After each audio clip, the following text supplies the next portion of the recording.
Yo, yo, yo, what up, y'all? It's your boy Rob coming back at you once again with another live stream. So before we get started, you already know what to do. If you're not subscribed to the channel, make sure you hit the bell icon twice. Smash the like button, share this video out to all of your followers, and let's get it cracking, all right? So shout out to everybody who is in the building early. It's good to see each and every one of you. If you can hear me okay and everything looks good on the screen, please give me a thumbs up or a radiation emoji in the chat. If you cannot hear me or things are looking and sounding bad, please give me a thumbs down or an angry face, all right? While you guys are doing that, I'm going to shout out everybody who is in the building early, all right?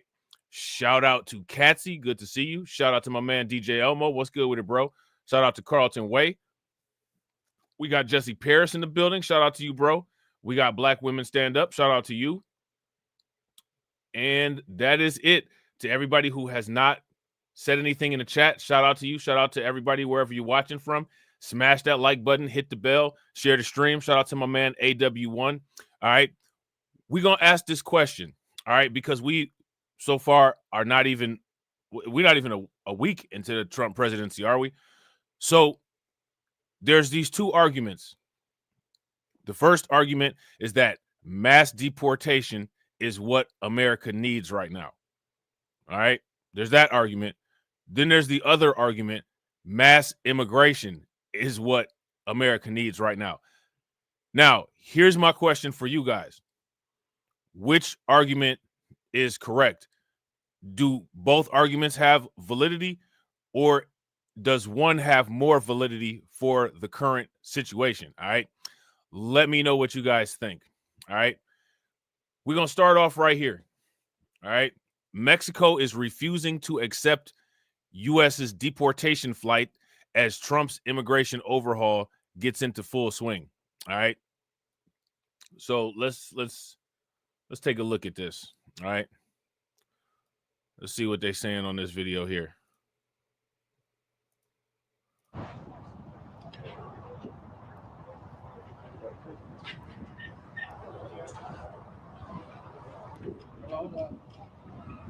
Hay mucha migra y todos están cayendo.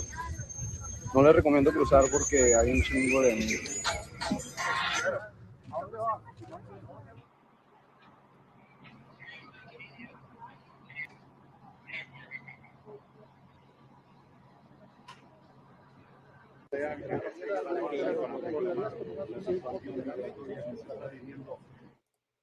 So the people that are going back to Mexico are recommending do not cross. All right. Mexico refused to allow a plane carrying illegal migrants to land in the country on Thursday after President Trump dramatically beefed up security at the border and ordered mass raids and deportations since reclaiming the White House, according to military officials. Now, that's kind of different than what the Mexican president was saying at first, right? If you guys recall, at first, the Mexican president was saying that she would cooperate. You guys remember that? But now it looks like things done changed. Shout out to Crew Reality. What's good with it, bro? All right. The deportation flight was blocked from leaving the U.S. after two Air Force C-17 flights, each carrying about 80 deportees to Guatemala, successfully took off Thursday night, NBC reported, citing two defense officials and a third person familiar with the situation. It was not immediately clear why Mexico blocked the plane. Now, I want to ask you guys this question. Why do you all think that Mexico blocked the plane? What do you guys think Mexico's reasoning was for blocking the plane? Let me know what you guys think. But tensions has flared up between Trump and Mexican President Claudia Sheinbaum since he threatened to slap 25% tariffs on Mexican goods in response to migrants illegally crossing the border. Now, let me ask you guys this question. Do you all think that these 25% tariffs will be an effective method of getting Mexico to abide by the Trump deportation and mass deportation policies? Let me know what you guys think. A White House official told the outlet via text message that the flight thing was an administrative issue and was quickly fixed. The flight rejection appeared to be over confusion over the Department of Defense flight manifest, according to Fox News' Bill Mulligan, who cited a senior department official. All right. Per the official, Mexico was full steam ahead to accept the deportation and would have had there not been a misunderstanding regarding the paperwork, he tweeted. About 2,000 illegal migrants were deported to the country Thursday, with the nation detaining around 5,000 within its own borders, Mulligan added. As of Friday night, U.S. Immigration and Customs Enforcement has made 593 arrests with 449 detainers lodged. All right. Trump on Monday declared a national emergency at the U.S.-Mexico border and restricted refugees and asylum, saying he wants to halt all illegal entry and border crime, designating cartels and organized migrant gangs as foreign terrorist organizations. Now, let me ask you guys this question. Do you all think that right there is extreme? If you guys think that that's extreme, give me a thumbs up. If you don't think that is extreme, give me a thumbs down. I don't think that that's extreme. I think that that's pretty normal. Let me ask you guys this. If a organized migrant gang and a cartel is not a foreign terrorist organization, what are they? What definition do they fit under? Federal officials swept into sanctuary cities, including Boston, Denver, Philadelphia, and Atlanta, on Trump's first day in office on Tuesday, nabbing about 308 illegal migrant criminals from more than a dozen nations. Okay, why were they all there to begin with? The Trump administration has dramatically loosened restrictions on how ICE can conduct deportation raids, removing bans on operating in courthouses, churches, and other places that illegal migrants had previously been shielded from immigration authorities. Now, let me ask you guys this question. When it comes to, quote unquote, this particular situation, are there any other, quote unquote, safe places where criminals can have sanctuary? So my question is, why is it that these particular criminals have sanctuary anywhere? That's my question. I didn't know that criminals should get sanctuary. You know what I'm saying? So now here it says the 47th president also deployed 1,500 active duty troops to the U.S.-Mexico border, with many given orders to fly helicopters to help Border Patrol agents and assist with constructing barriers. Acting Defense Secretary Robert Salesses said on Wednesday, the use of the military aircraft to carry out deportation flights is part of the Pentagon's plan to fulfill Trump's emergency declaration, marking the first time military planes have been used to transport deportees since President Dwight Eisenhower was in office, Reuters reported, citing an unnamed official. Thanks to President Trump, yesterday, Mexico accepted a record 4 deportation flights in one day. This comes in addition to an unrestricted return at the land border, the deportation of non-Mexicans, and reinstatement of remain in Mexico. Mexico has mobilized 30,000 National Guard, White House Press Secretary Caroline Leavitt told the Post. All right. So, yeah, when it comes to this mass deportation thing, it's in full swing. It's being delivered on. Now, again, we got to ask this question, right? Are people going to deliver on what they said that they were going to deliver on for wanting these mass deportations? That's my question. All right. I think that we should pay just as much attention to that as we pay to the actual mass deportations. All right. So we're going to talk about Chicago, all right, and Illinois, right? Because when we're talking about Illinois, we're talking about J.B. Pritzker, all right? When we're talking about Chicago, for the most part, we're talking about Brandon Johnson, right? Shout out to Black Spider. What's good with it? So we're going to see what Brandon Johnson and J.B. Pritzker have to say in regards to this. All right. Shout out to everybody watching. I appreciate you guys. If you all haven't smashed the like button yet, please do me a favor, take a moment, smash that like button. Also, if you guys have not hit the bell, please take a moment, hit that bell, and also please share the stream to your social media. All right, let's check this out real quick. Let's check this out real quick.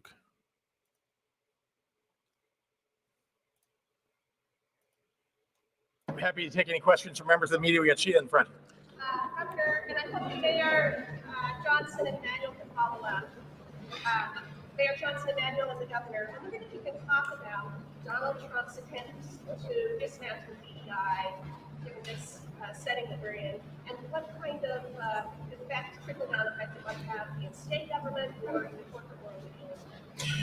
Well, DEI is, this idea of, a corporate term that occurs in, the back rooms of big corporations. Now, let's start there. J.D. Pritzker says, quote unquote, DEI is this quote unquote big term that happens in the back room of corporations. Now, let me ask you guys this question. Is that a true statement or is that a false statement? And we're going to be going more into this quote unquote DEI thing on the Magatron channel. So if you guys are not subscribed to the Magatron channel, if the mods could put the link to Magatron in the chat and everybody hit that link, I would greatly appreciate it. Wall Street and otherwise. The reality is that what they're trying to tear down is something much broader, and that's civil rights in the United States. That's what they're attacking. And the reality. Now, let's ask this question. Let's talk about this. Is that true? I think that this needs to be explored before people come with an immediate answer. Now, J.B. Pritzker is sounding like a lot of people on YouTube. Right? Now, J.B. Pritzker is saying what a lot of people on YouTube are saying. But the people on YouTube don't really feel the Democrats. So why are they sounding like J.B. Pritzker then? We need to iron this out, right? Let's ask this question. How many people believe that what is going on right now is a quote-unquote dismantling of civil rights? If you guys agree with J.B. Pritzker and you believe that what's going on right now is a quote-unquote dismantling of civil rights, give me a thumbs up in the chat. If you disagree and you don't think that, then give me a thumbs down and let me know why. The reality is, and I thought that former Mayor Emanuel said it correctly, the examples of the success of DEI are all around us in the city of Chicago, that we need to raise up businesses in communities that have been left out and left behind. There are examples all across the state of Illinois.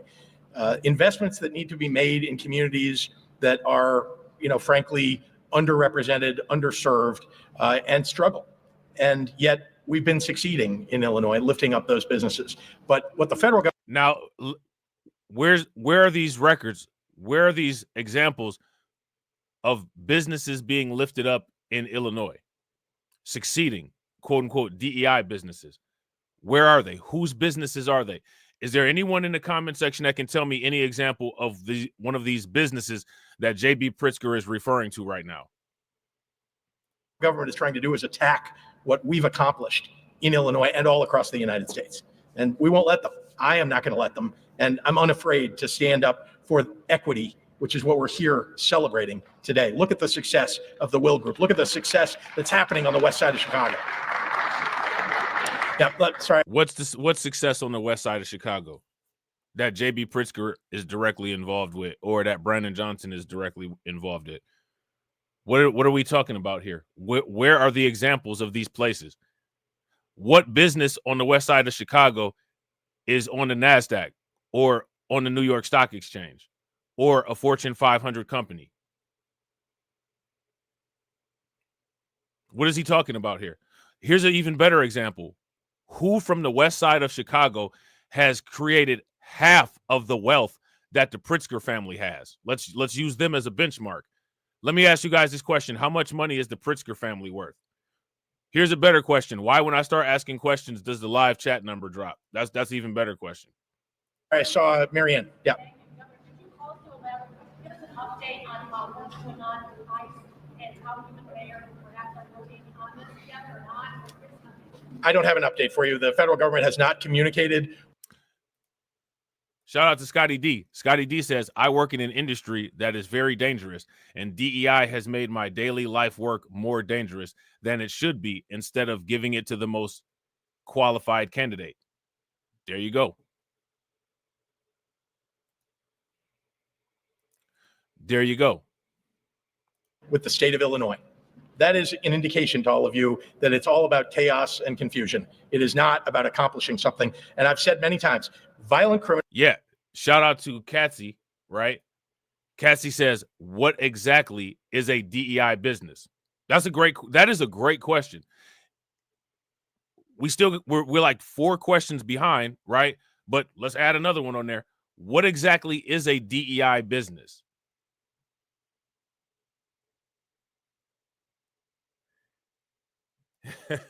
Shout out to Carlton. Carlton says the live number drops because people don't like questions. It makes them feel bad. It might be. Let's find out.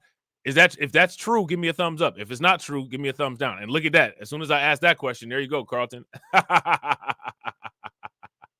Criminals who are undocumented in this country should be deported. There is a federal law that allows that deportation.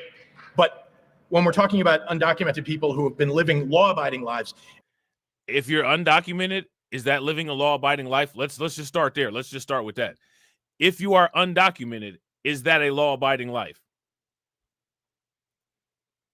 About accomplishing something. And I've said many times, violent criminals who are undocumented in this country should be deported. There is a federal law that allows that deportation. But when we're talking about undocumented people who have been living law-abiding lives and raising families in the United States, we need comprehensive immigration reform. We need to give them an opportunity to stay in this country legally. Let me ask you guys this. Does every person who enters the United States have the opportunity to enter legally? If they do, give me a thumbs up. If they don't, give me a thumbs down. When was the opportunity taken from them to enter the United States legally? So they, instead of attempting to enter legally, chose to enter illegally. Now, let me ask you guys this question. Other people who commit illegal acts, what choices do they get? Documented in this country should be deported. There is a federal law that allows that deportation. But when we're talking about undocumented people who have been living law-abiding lives and raising families in the United States, we need comprehensive immigration reform. We need to give them an opportunity to stay in this country legally. That's clearly not something that Donald Trump believes. Why?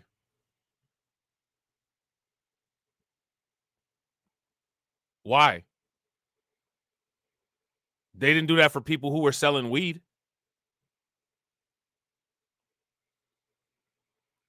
Why? And I will stand up for. I'm gonna tell you guys something. So when I ask these questions and the live number drops, that's the reason why people like Governor Pritzker do what they want to. When they have a whole bunch of people who either won't answer questions or who won't ask questions, you get done to you whatever those people want to do. That's how that works, right? That's how that works. Where does this line of rationale apply to anyone else who's violated the law or anyone else who breaks the law? There's people who haven't broken the law who get more scrutiny than this, right? Some people haven't even broken the law, and then they'll just create a law and stop what they're doing, hinder their progress, right? Until, quote unquote, laws have been rectified or until a quote unquote regulatory framework has been established. Some of you guys know what I'm talking about when I say until a quote unquote regulatory framework has been established, right? Shout out to James Sumler. What's good with it, bro? Shout out to Black Spider. What's good with you? Residents of the state of Illinois who are abiding by the law, who are holding down jobs, who are paying taxes. I mean, we should stand up for them. That is the right thing to do. But he's trying. You're not abiding by the law if you came into the country illegally. That you didn't abide by the law. And if you stay here illegally, you're still not abiding by the law. You know what I'm saying? Now, what's fascinating about this is that, people like J.B. Pritzker, they never get fact checked on any of these circular talking points that they ever make, right? And the thing about it is, the only thing that we're asking is just, let's make sense and let's use a line of logic, right? And if you break down what JB Pritzker is saying, he's not making any sense, and there's no logic. None. Okay? Shout out to everybody watching. I appreciate you guys. If you all have not smashed the like button yet, please do me a favor. Take a moment, smash that like button. Also, if you guys have not hit the bell, please take a moment, hit that bell, and also please share the stream to your social media. Trying to tear things down. Governor, what's your response to people who might say that Democrats are the one sowing chaos, confusion, fear mongering by talking about massive deportations that haven't even happened in Chicago, like what are you talking about? They are literally threatening people all across the country. How can you say that we're overreacting somehow? We're not. They're the ones, I'm talking about Donald Trump and his administration, Tom Homan, people at the Department of Homeland Security. They're the ones that are threatening people, again, who are law-abiding, who are often the anchors of their... Again, let me ask you guys this question. Can anybody quote threats to law-abiding immigrants or migrants? What threats have been issued to those people? Their communities who are paying taxes in this country, they're the ones who are threatening people. We're just standing up for people who live in our state and in our city. Yeah. So the amount of money you're spending here, and by the way, great. This is a great achievement by Mr. Davis. Great work here. Yeah, it's really the achievement of the entrepreneurs that should be celebrated. Yeah. But rather than spending that amount of money, focusing here, the amount of money that you've spent on harboring illegals over the last 4 years and protecting them now, and after Mayor Johnson's email that just went out yesterday saying they're going to spend more money on protecting illegals at the expense of the American citizens, in particular the West Side and the South Side. You've got representatives here about Israel here. Why not invest that money there? And then the second question is... No, sit down. I'm going to answer that question. Do you see? Whoa. Did you see that? Again, I got to ask, who voted for this guy?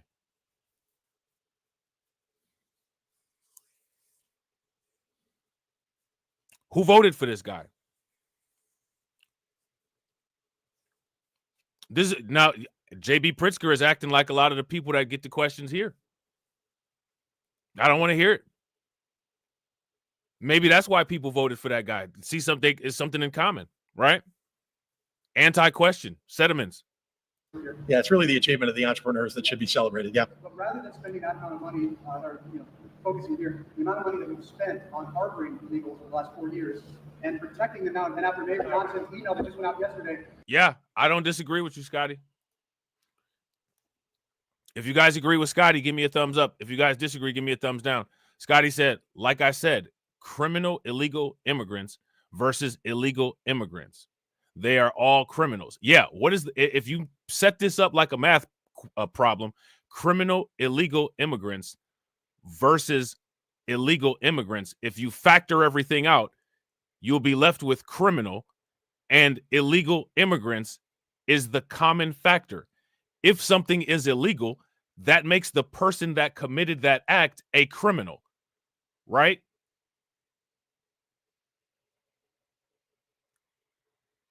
You're either driving drunk or you're not. You ran the red light or you stopped. You don't get a different ticket if you slow through the red light, right? You don't get a ticket if you're driving tipsy.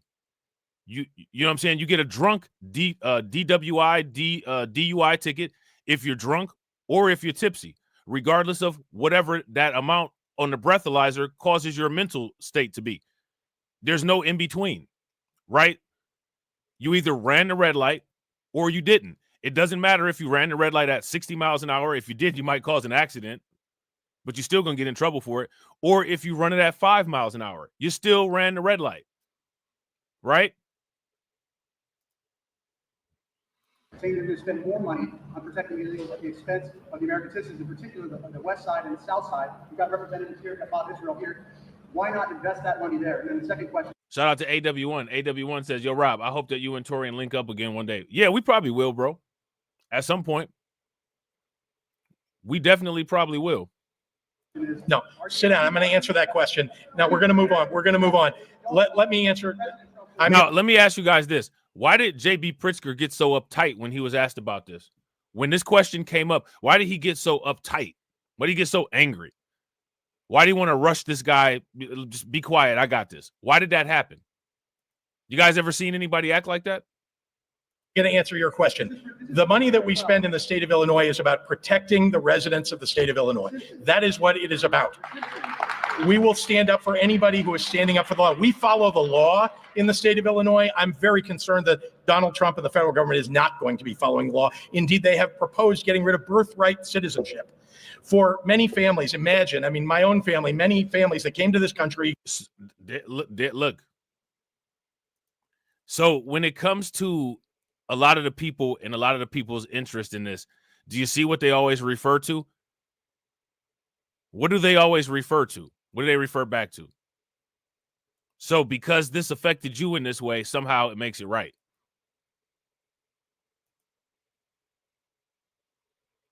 Now, here's a question, right? If they were actually about the law, the way that they say they're about the law, when Joe Biden changed the law, right? Because we all know Joe Biden changed the law to create different qualifications for people being called asylees, right? And for special protected status. When Joe Biden changed those laws, if J.B. Pritzker is as much about the law as he says he is, how come he wasn't the first person questioning those changes? Because if you're about the law, any change in the law, any deviation in the law should be questioned for validity, right? But we see that didn't happen. Why didn't that happen? No, sit down. I'm going to answer that question. Now we're going to move on. We're going to move on. Let me answer. I'm going to answer your question. The money that we spend in the state of Illinois is about protecting. Shout out to my man, Hurricane IQ. What's good with it? The residents of the state of Illinois. That is what it is about.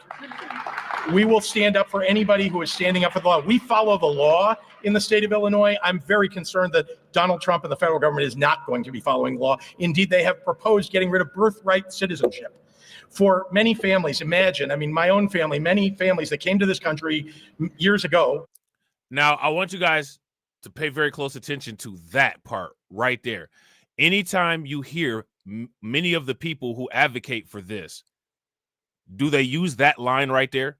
Let me ask you guys this question. Name all of the politicians in the comment section who have used that exact same line.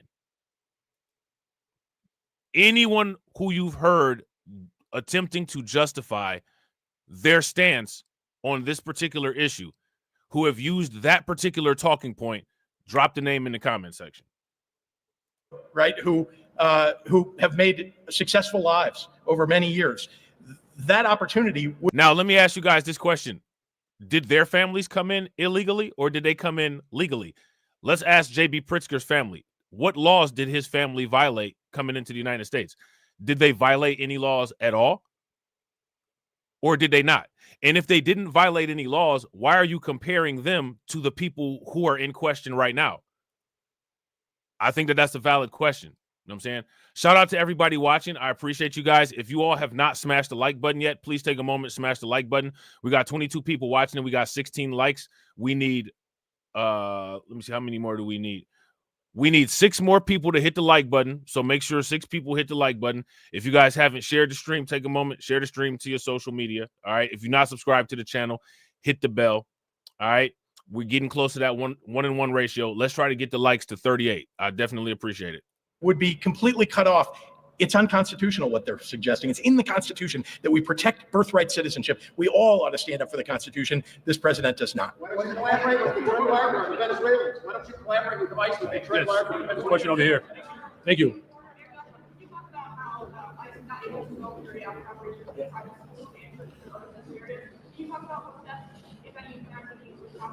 We're going to protect the residents and the people of the city of Chicago. As a welcoming city, as a sanctuary state, our welcoming city ordinance, alongside of the complementary law of the Illinois Trust Act, is full demonstration of our commitment to protect the residents of this city. Any notion that would use public spaces like churches and schools, these sanctities, these sanctuaries, as a way to create political divide is not only unconscionable, but it's reprehensible. And what we have done, we have given very clear instructions to our sister agencies in all of our city departments that they should and will and are expected to uphold our welcoming city ordinance. We are not going to interfere, but we're certainly not going to cooperate with that type of abhorrent behavior. Yes, ma'am. What is your direct message to immigrants here in the city of Chicago during this time of very much uncertainty in terms of possible immigration or deportation? Yeah. I'm going to speak to our immigrant population as well as the entire city of Chicago. The city of Chicago and the state of Illinois, we are a welcoming city and we are a sanctuary city. Now, let me ask you guys this question. How many, they referenced the 14th Amendment, right? As it applies to the Constitution, did the 14th Amendment have anything to do with immigration? What did the 14th Amendment have to do with immigration?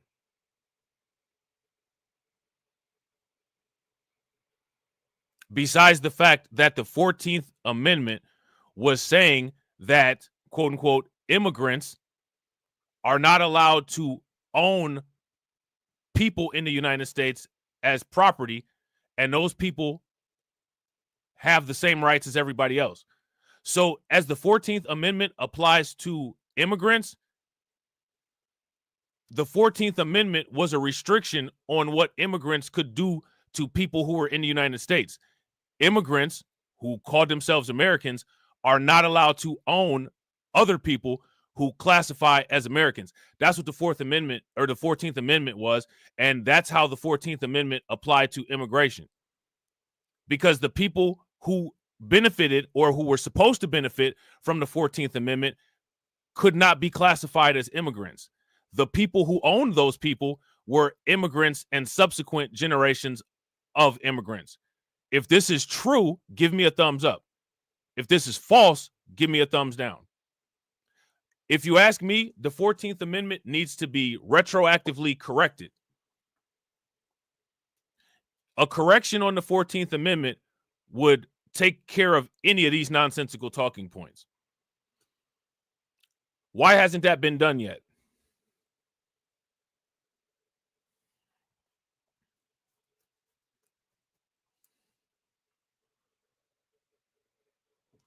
That's my question. Why has that not been done yet? If it hasn't been done yet, how can it get taken care of? Let me ask you guys a question. Who would be responsible for doing something like that? Because somebody should do something like that. That's very simple. And it's correct. Who could debunk it?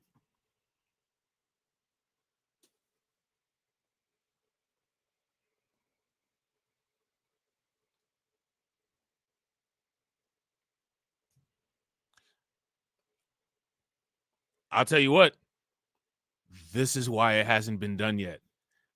Quiet as church mice. You know what I'm saying? Why don't you collaborate with Trent Larger on the Venezuelans? Why don't you collaborate with ICE with Trent Larger on the Venezuelans? Question over here. Thank you. You talk about how I'm not able to go carry out coverage of the Can you talk about what steps, if any, American We're going to protect the residents and the people of the city of Chicago. As a welcoming city, as a sanctuary state, our welcoming city ordinance, alongside of the complementary law of the Illinois Trust Act, is full demonstration of our commitment to protect the residents of the city. Any notion that would use public spaces like churches and schools, these sanctities, these sanctuaries, as a way to create political divide is not only unconscionable, but it's reprehensible. And what we have done, we have given very clear instructions to our sister agencies in all of our city departments that they should and will and are expected to uphold our welcoming city ordinance. We are not going to interfere, but we're certainly not going to cooperate with that type of abhorrent behavior. So now here's my question, right? If J.B. Pritzker literally just stood up here and said, yes, criminal undocumented migrants should be deported. If he just stood there and said that, my question then is, why would you not, at the very least, assist with getting the criminals out? Why would you not do that? Yes, ma'am. It's going to be the last one. What is your direct message to immigrants here in the city of Chicago during this time of very much uncertainty in terms of possible immigration or deportation? Yeah. I'm going to speak to our immigrant population as well as the entire city of Chicago. The city of Chicago and the state. Brandon Johnson can't even call the people of Chicago citizens.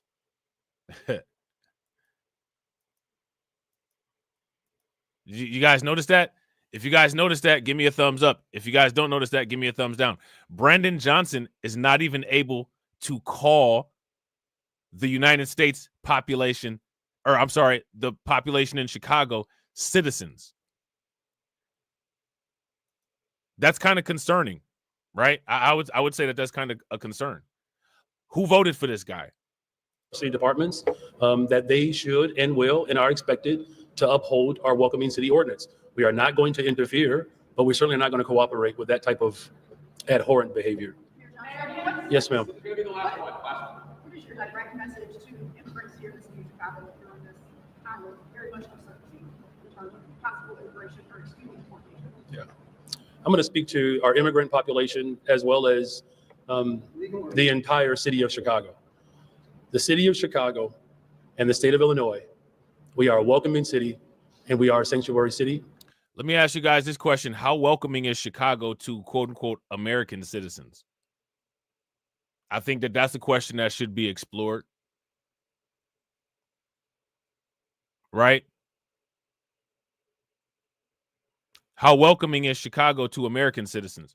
The mayor can't even say American citizens, and he made a special designation for immigrants. What he could have done if he wanted to go that route is just say the entire city of Chicago, right? That's what he could have did, but he didn't do that. Who voted for this guy? We are a sanctuary and welcoming state. That has not changed because of who won the election. And that's not going to change. What I can speak to in a far more broader way, that any of the measures that the president is looking to execute against working people in the city of Chicago, we will defend our city. It's just that simple. We will defend their rights to have a high quality public education. He is working to dismantle the Department of Education. We will defend our rights to protect our environment. He's a president who does not believe in environmental justice and climate change. We will defend our rights to continue to build more affordable homes. And what is environmental justice?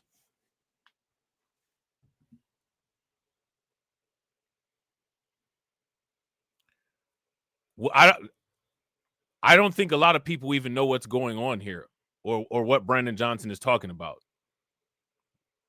A couple years ago, I did a video about Cori Bush, right? Cori Bush tweeted, and you guys can look this tweet up. Climate justice is racial justice. What is that? What are we talking about here?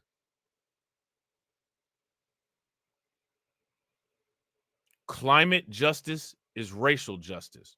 Cori Bush said that. Now, as you guys know, Cori Bush is no longer employed at her former post, right? But climate justice is racial justice. What does that mean? Cori Bush said this. Cori Bush from Missouri. What does that mean? Shout out to the people watching on Rumble, or the person watching on Rumble. All right. There's a person that's he's upset that there's not very many people watching on Rumble. So if some of you guys want to go over there and entertain him and like the video and share the video over there, that would be great. All right. I'm gonna put the link in the chat for you. All right. So go give him some company. I will say this last thing. The president has the level of power that other administrations wish they had. The House of Representatives, the United States Senate. What does that have to do with anything? Let me ask you guys this question. Trump is coming in. What? He's got a full house, right? Everybody's conservative. Isn't that the same thing that Obama came into? So it's not a matter of wishing. It's a matter of campaigning, campaign promising, creating a narrative that people relate to, and winning the election. It's not about wishing. You don't rub on a genie bottle and become the president, right? If you guys would agree, give me a thumbs up. If you guys would disagree, give me a thumbs down. Rights to protect our environment. He's a president who does not believe in environmental justice and climate change. We would defend our rights to continue to build more affordable homes. I will say this last thing. The president has the level of power that other administrations wish they had. The House of Representatives, the United States Senate, the judicial branch of government. If he's serious about making America a place where every single individual can have an opportunity, then he should use his authority to work with the city of Chicago to build more affordable homes. He has the ability to help invest in building more economic opportunities like you're experiencing right here on the west side of the city of Chicago. Who's experiencing these economic opportunities on the west side of Chicago? Who? Shout out to the people from Chicago, right? I know we got some people from Chicago watching. If there's anybody from Chicago who can find a business owner who's experiencing a Brandon Johnson or J.B. Pritzker initiated economic improvement in their life, please refer them to the channel so that we can interview them and ask them how they got it. Okay? We are going to defend the interests of working people, and we're very proud to do that. Thank you all very much. What about the illegals that are victimizing the citizens? Did you hear that last question? What about the illegals, quote unquote, that are victimizing the citizens? What about the illegals that are victimizing the citizens? So you see when they decided to walk out, right? You guys see when they decided to walk out. All right, so next, what we're going to do, hey, shout out to my man, John Guillory. I appreciate you, bro. We are 1 out of 10 on the goal. Make sure you guys throw some targets in the chat, throw some flames, some radiation emojis, some ducks in the chat for John Guillory for funding the organization. Definitely appreciate you, bro. John Guillory says, Brandon Johnson is a horrible mayor. On a side note, Toshi 2x my money today. Facts. You know what I'm saying? I was able to take out my principal, and I'm playing with house money now. Hey, let's play house. Y'all remember that? Shout out to the Dog Pound. Let's play house. Who is that? Nate Dogg on the hook? Yeah, man. Hey, but you know what they say though, man? No, no crypto talk. No crypto talk unless it's tales from the cryptocurrency. You know what I'm saying? Shout out to Toshi, man. Throw some $sign Toshis in the chat.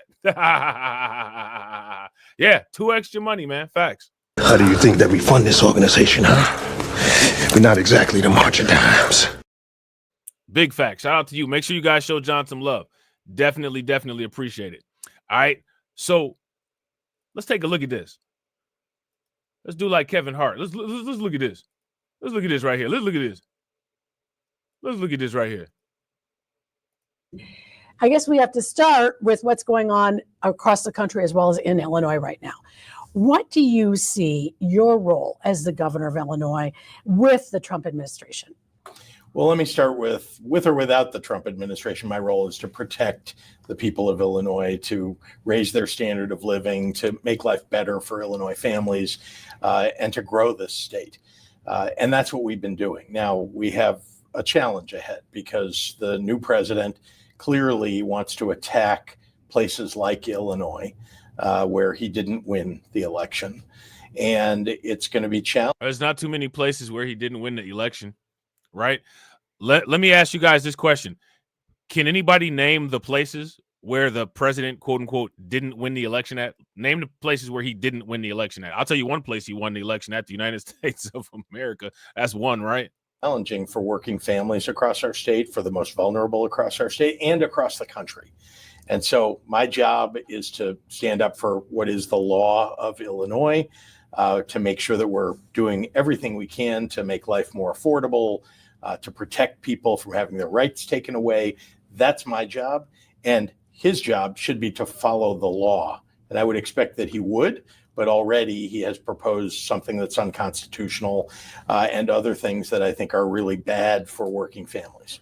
You're referring, I'm sure, to birthright citizenship? Indeed. And also the tariffs that he wants to impose that are just going to raise prices for families. Let's just go back just a second, though, about how it'll impact Illinois. How will your budget be impacted? Because what I understand is some state agencies have already been told, hey, that federal money that you had last year, you're not going to get it this year. Well, that's not true yet. We haven't been notified that things that we were getting last year won't come. We expect it, however, that there are things that will be under attack. For example, Donald Trump for many years has been trying to get rid of the expansion of healthcare, right? The Obamacare, as you know it, the ACA. And it is truly a challenge for hundreds of thousands of people that they might have their healthcare taken away by this new federal administration. So this is a problem, right? It's not something that the state of Illinois cannot fill in the billions of dollars that come with Medicaid coverage, where 50% of it is covered by the federal government. We just can't. We don't have those dollars. So if that is something that he does that takes away health care from people in the state of Illinois, it is Donald Trump that is ruining the opportunity for people to live healthy lives in our state. Might the red line extension be impacted? Well, we'll see. That money was awarded. Shout out to Hurricane IQ. I appreciate you, bro. Make sure you all show Hurricane IQ some love. Throw some flames, some radiation emoji, some ducks, some darts in the chat for Hurricane. We are 2 out of 10. We need 8 more. That's what's good, man. I know we can get it. Shout out to Hurricane. Hurricane says, I'll join on the goal for old time's sake. Can I hear some Anton, please? Oh, you need some. I got you, bro. You talk about JB Pritzker? He dumb. So dumb. You are really dumb. For real. Oh, you are so dumb. You are really dumb. For real. For old time's sake. Shout out to you, bro, for funding the organization. I appreciate you. How do you think that we fund this organization, huh? We're not exactly the March of Dimes. He done. JD Pritzker is done. He really done, for real. He has announced that he's freezing, the awards that were made.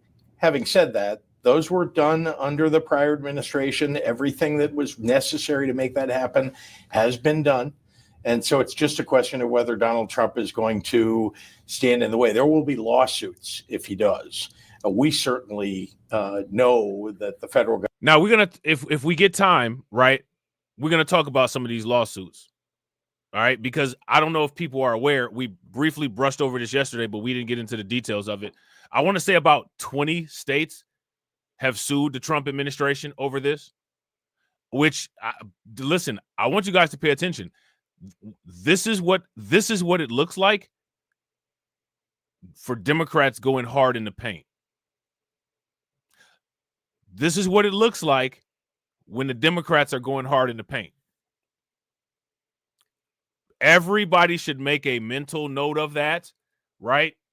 If you guys agree, everybody should make a mental note of that.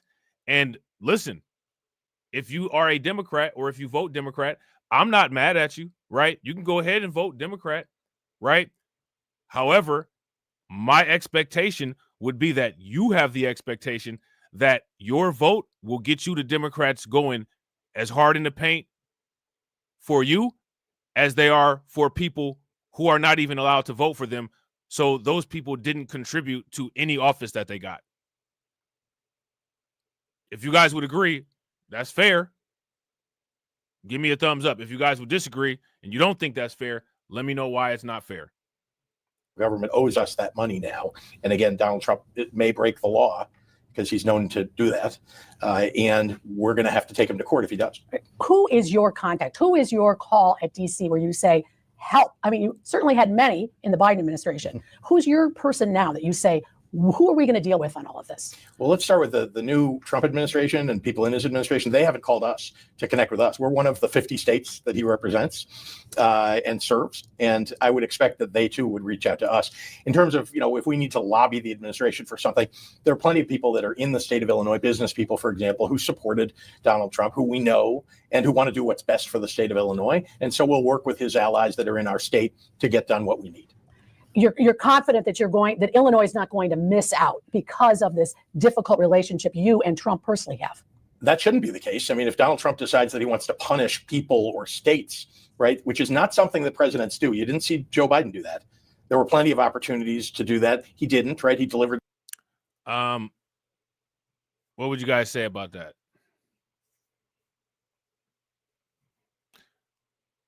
I don't know if I necessarily agree with that. Things for red states as well as blue states, but Donald Trump may not be that even-handed. In fact, Donald Trump, again, over and over demonstrates that he'll do whatever's in his own best interests, whatever's in the best interests of his. Let me ask you guys this question. Was Joe Biden pardoning Hunter Biden in Joe Biden's best interest? Let me ask you guys this question. Who benefited from Joe Biden lying, saying that he would not pardon his son, to him then pardoning his son? Did anybody at all anywhere other than Hunter Biden and the Biden family benefit from that? So these are a double standard, right? We're going to say this about one individual, but then when the other individual does the same thing, we're not going to mention it. Wealthy allies, and not necessarily in the interests of ordinary, everyday families in our state. Let's talk about yesterday, the events that took place in Elon Musk. You've said that Elon Musk should apologize. However, the ADL does not see it as a Nazi salute. What is the difference of what you see and what you think the ADL sees? This is interesting. This is interesting. Now, we got to tackle this, right? Why is there a difference? The ADL sees something different than J.D. Pritzker and a lot of other people. Because like I said, there's a lot of people on YouTube sounding just like a Democrat, right? Some of these YouTubers, they sounding just like a Democrat. Just like Obama. That's because some of you niggas, you be acting just like a woman. Nigga, Reaper keep it 1,000. gotta plug my man Reaper, man. Shout out to the Reaper, keeping it 1,000. JD Pritzker ain't keeping it 1,000. You know what I'm saying? Going to miss out because of this difficult relationship you and Trump personally have. That shouldn't be the case. I mean, if Donald Trump decides that he wants to punish people or states, right, which is not something that presidents do. You didn't see Joe Biden do that. There were plenty of opportunities to do that. He didn't, right? He delivered things for red states as well as blue states. But Donald Trump may not be that even-handed. In fact, Donald Trump, again, over and over demonstrates that he'll do whatever's in his own best interests, whatever's in the best interests of his wealthy allies, and not necessarily in the interests of ordinary, everyday families in our state. Now, let me ask you guys this question. Whose interest was it in for the city of Chicago to pay $212 million to favorite healthcare and put the city in a $1 billion budget and then attempt to raise the taxes on the citizens of Chicago? Whose interest was that in? Because that did happen, right? We're not making things up. These are indeed things that happened, right? So whose interest was that in? I think that's a good question.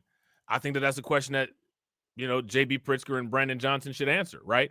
Shout out to you guys. I appreciate you guys. We got 22 people watching and we got 24 likes. We're on the 1-to-1 ratio. All right. Throw some 100s in the chat. Make sure if you guys haven't smashed the like button, you smashed the like button yet, or you smashed the like button. Let's try to get the likes to 40.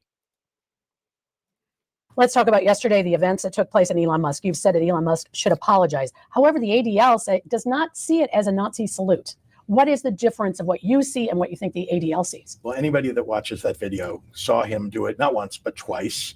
And even if it was inadvertent, it's a clear, symbol and gesture that everybody knows. You would have recognized it. I recognized it. Anybody that studied history recognizes it. So, but the ADL didn't recognize it. Now, let me ask you guys this question. Ethnically speaking, should the majority of people at the ADL, quote unquote, recognize what J.B. Pritzker is talking about? So why don't J.B. Pritzker and the leaders of the ADL have a sit down and debate about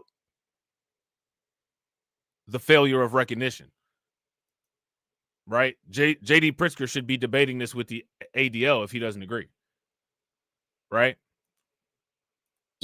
I guarantee Elon Musk knew what it was. He may have mistakenly done it. And by the way, people make mistakes. He should apologize. And President Trump should call it out too. It was his rally. These are people who were on stage because he asked them to be. And he should say something about it, denounce it. And again, that. Apologize, denounce. Apologize, denounce. Apologize, denounce. Apologize, denounce. Does anybody see a pattern with the way any of these things go? Something simple for each one of them to do. Neither one has done it. Have you been as outspoken when members of the CTU have also expressed? Shout out to Carlton. Carlton said the ADL got off code. If you guys agree, give me a thumbs up. If you guys disagree, give me a thumbs down. I actually think that they're on code, right? If you ask me, they're on code because you got them saying one thing, right? And they're the official branch. And then they got all the other unofficial mouthpieces saying the other thing. And really what they're doing is going at public. Both sides are going at public opinion while avoiding each other. That's the code right there for how, you know what I'm saying, a lot of that stuff over there goes down, right? That is that code. We'll create a situation. We'll address everybody addressing the situation. Despite the fact that we have opposing opinions, the thing that we'll be united in is opportunizing on everybody's opposition to the opposition point. You know what I'm saying? If you ask me, that's a form of code. You know what I'm saying? Anti-Semitic remarks. Oh, I have spoken out. I mean, they know, and I have spoken directly with members of the CTU whenever there has been something said that was anti-Semitic. Look, I call out racism, any kind of attack on people. How did we go from one? How did we go from that to that?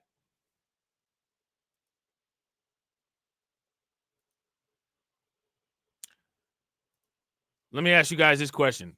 By his logic, right? Let's play the logic game. Who would say that migrants are being treated better than quote unquote American citizens in Chicago? Migrants are racking up a lot of bills. American citizens, they're on the chopping block to have to pay these bills, right? Let me ask you guys this question. Does it seem like there's a punishment being levied on particular people in Chicago based on their ethnicity? Seems like it costs a lot more if you happen to be an American citizen in Chicago. Now, how he made the comparison there, can we say that that's a form of a quote-unquote ism? Is that an ism? So what's he doing to call out that ism? It doesn't seem like he's doing much to call out that ism, right? This is based on his logic. Well, anybody that watches that video saw him do it not once, but twice.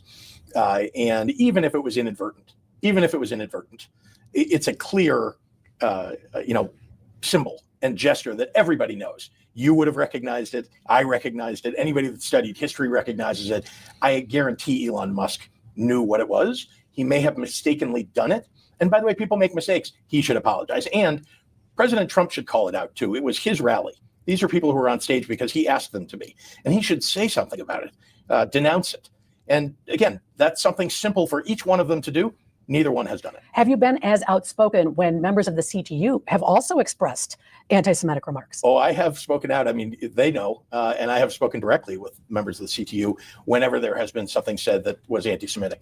Look, I call out racism, any kind of attack on people, at people's ethnicity, their background, etc. It's uncalled for. It's inappropriate. It shouldn't happen. And as you know, I'm somebody who helped and led the building of a Holocaust museum. So this is something that matters.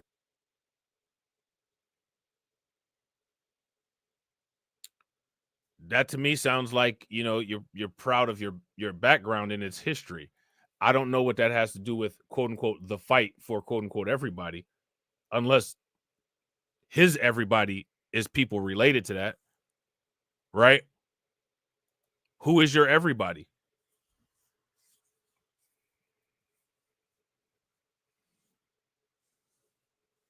Who is your everybody, right? When it comes to quote unquote all lives matter for somebody like JB Pritzker, who are all of the lives that he's talking about? Because all just means 100%. 100% of who? I think he just said it. Right? If you guys would agree, give me a thumbs up. If you guys would disagree, give me a thumbs down. And he should say something about it, denounce it. And again, that's something simple for each one of them to do. Neither one has done it. Have you been as outspoken when members of the CTU have also expressed anti-Semitic remarks? Oh, I have spoken out. I mean, they know, and I have spoken directly with members of the CTU whenever there has been something said that was anti-Semitic. Look, I call out racism, any kind of attack on people.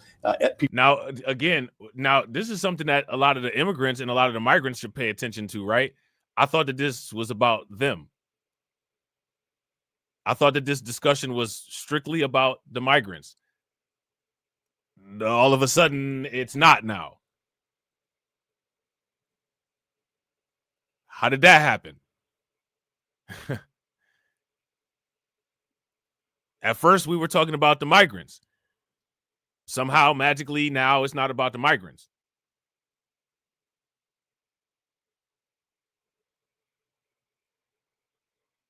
What happened? You know what I'm saying? What happened? People's ethnicity, their background, etc. It's uncalled for. It's inappropriate. It shouldn't happen. And as you know, I'm somebody who helped and led the building of a Holocaust museum. So this is something that matters deeply to me, protecting our people from that kind of discrimination. So yes, I've called it out and I always will. On deportations, you have said you're going to have to come through me. What does that mean? It wasn't on deportations. I know that was misinterpreted by people. It was broadly about people's rights. Yeah, it includes, the issue of people's immigration rights being taken away, but it also includes their reproductive rights, and it also includes attacks on people with disabilities, which we were celebrating a victory for here in the state this morning, but could get taken away at the federal level. These are all things that we as a state need to stand up for, push back, whether it's going to court, whether it's speaking out about these things or passing our own laws to protect people. What are your concerns as far as ICE? What might happen? Have you gotten any kind of intel for folks to be prepared?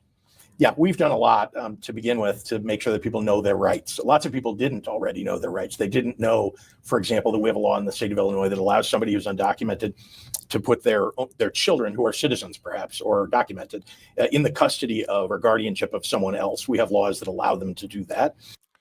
Would there, make it make sense? Shout out to Thunder OU Sooner. Is that Oklahoma University Sooner? Thunder OU Sooner says illegal immigrants do not have rights. They broke the law by crossing the border illegally. Yeah. If you guys would agree, give me a thumbs up. If you guys would disagree, give me a thumbs down. Now, what Thunder said, literally that's the same thing that Eric Adams said, right? How many people remember when Eric Adams said that? Rights are what citizens have.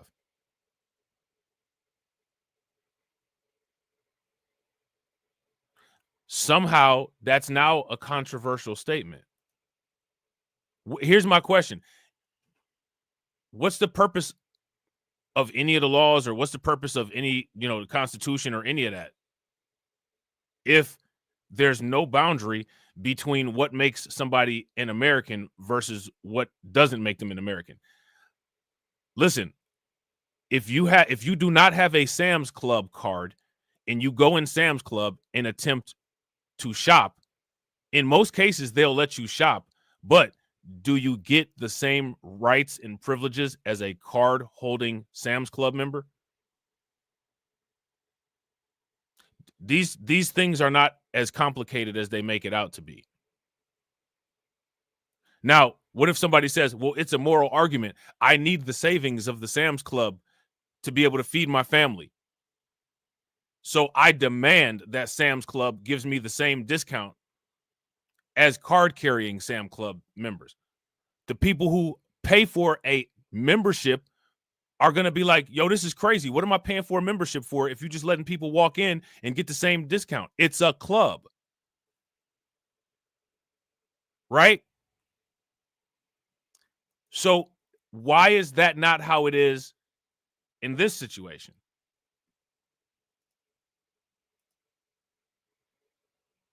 Why is that not how it is in this situation? While they go through an immigration process, we've done a lot, I think, to make sure that we're speaking out about these issues so the federal government understands what the laws are in the state of Illinois.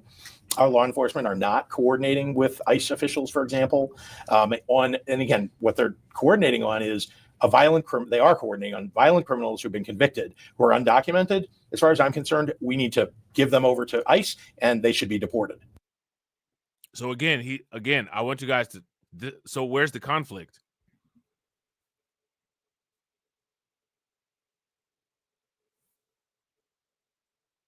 You guys hear what JB Pritzker is saying. He doesn't disagree with the priorities of Trump's deportation efforts. So again, I have to ask this question: where is the conflict? What is all of this? Right? Where is the conflict at? Shout out to everybody watching. I appreciate you guys. We got 18 people watching and we got 24 likes. We need 6 people to get back onto the 1-to-1 ratio. All right. So help us out with that. If you haven't liked the video, take a moment, smash that like button. Still try to hit 40 likes. Through an immigration process. We've done a lot, I think, to make sure that we're speaking out about these issues so the federal government understands what the laws are in the state of Illinois. Our law enforcement are not coordinating with ICE officials, for example, and again, what they're coordinating on is they are coordinating on violent criminals who've been convicted, who are undocumented. As far as I'm concerned, we need to give them over to ICE and they should be deported. That's the law, by the way, of the United States. Again, I don't know if you guys are, I'm asking, where is the conflict? Yeah, exactly. Facts. If you guys agree with Hurricane, give me a thumbs up. If you guys disagree, give me a thumbs down. Hurricane says if he was about that, then he would be cooperating with ICE. Facts. Facts. Again, with what he just said right there, where is the conflict? What he just said, that group of individuals is literally the focal point, right? Now, mind you, they talked about the collaterals, right? But the collaterals will make up a small part, right? But that is literally the focus of these mass deportation operations, at least according to Trump and according to Tom Homan. So again, I keep asking, where's the conflict? So what is Brandon Johnson doing? What is JB Pritzker doing? What are they doing? And honestly, what JB Pritzker right here said, you don't even hear Brandon Johnson say anything like this. Brandon Johnson doesn't think that any of them should go. Who voted for Brandon Johnson? Who voted for JB Pritzker? Who put these people in charge? We also want to make sure that, for someone gets pulled over for speeding and they get a ticket, that they're not arrested because they're undocumented simply for getting a speeding ticket. Now, what if you get what if you get pulled over and you have a bag of cocaine on your seat?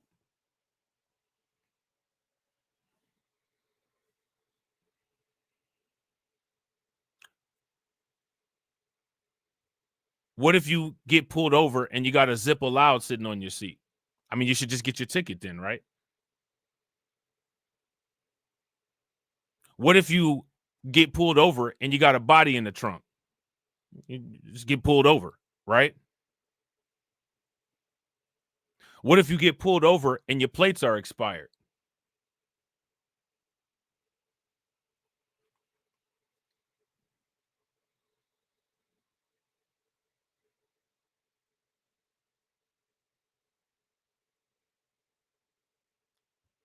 What about all those scenarios that I just gave?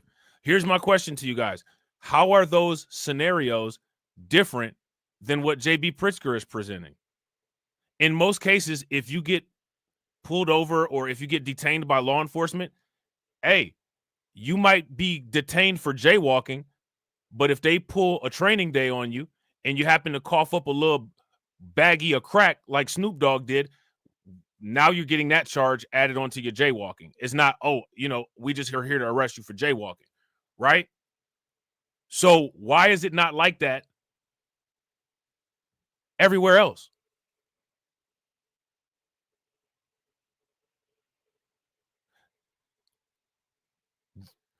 Who's holding these people to any standard? Who's directly attacking their arguments?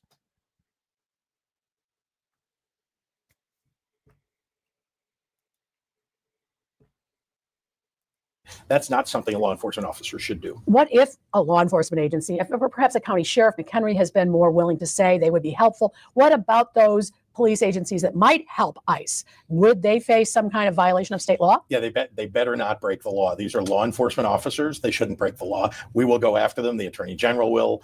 We have the ability to make sure that those people are punished if they're breaking the law. The law enforcement officers. We should actually pay attention to how Chicago goes after, quote unquote, these particular ICE agents that they claim may be breaking the law. Because then we'll have to see, well, do they go after other, quote unquote, law enforcement officers who, quote unquote, break the law like that? If you ask me, we're probably not going to see that. And the reason why we're probably not going to see that is because, as you guys can see, as it's demonstrated here, there is no application of a standard. And nobody's enforcing an application of a standard or even testing one. So people shouldn't be surprised when this kind of stuff flies. Make no mistake, the people who complain about this stuff are the ones who permitted it to fly. You cannot live life as a spectator and expect participant results. That'll never happen anywhere. If you guys agree, give me a thumbs up. If you guys disagree, give me a thumbs down. We don't expect them to. We think they're going to follow the law. Even the sheriff said he's going to follow the law, but he's upset because he feels like his hands are tied. Here's what I want. I want criminals off the streets. I want law enforcement officers to do their job and make sure that they arrest people that are committing crimes. But undocumented people who are actually law-abiding, who are holding down jobs, they shouldn't be arrested. Undocumented people, people, hypothetically, that he just described have already broken 2 laws. They came into the country illegally and they're working illegally. They've committed immigration crimes, now by default committing immigration and financial crimes.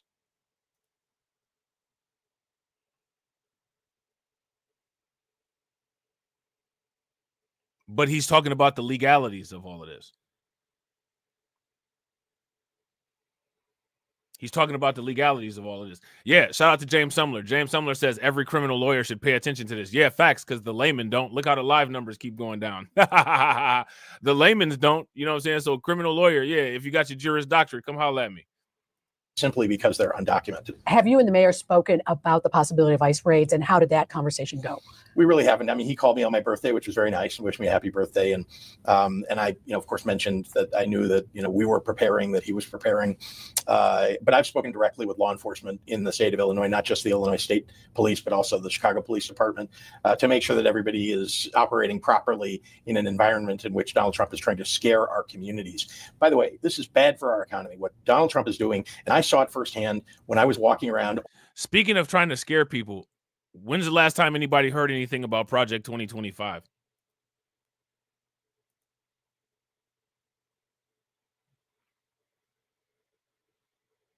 When's the last time anybody heard anything about Project 2025? Anybody heard anything recently about Project 2025?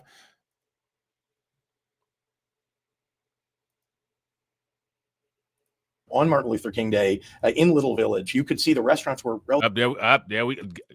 Now, whose ears is he trying to perk up? And he will be successful at perking people's ears up by saying that. Don't get it twisted.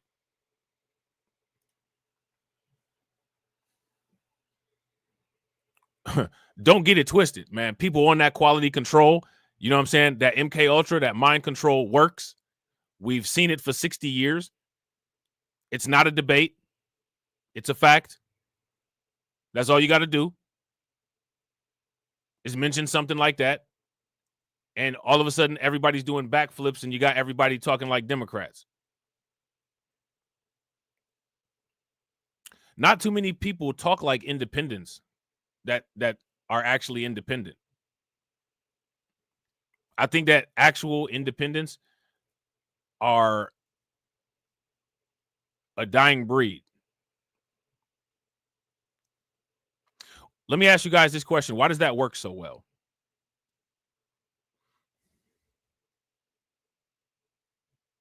That whole Martin Luther King Day, Martin Luther King thing, that's a talking point that a lot of YouTubers used.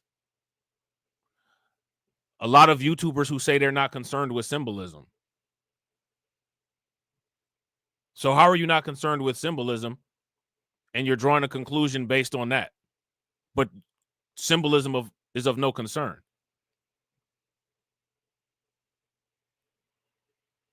That's a symbol, right?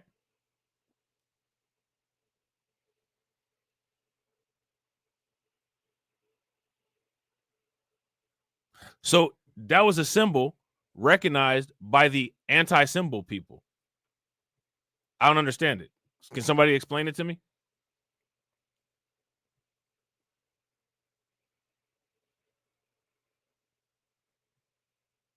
Because that is indeed a popular talking point that a lot of people who claim that they're against the Democrats used, right? And here we go. A big, chunky, hefty Democrat right up here in this interview using that talking point.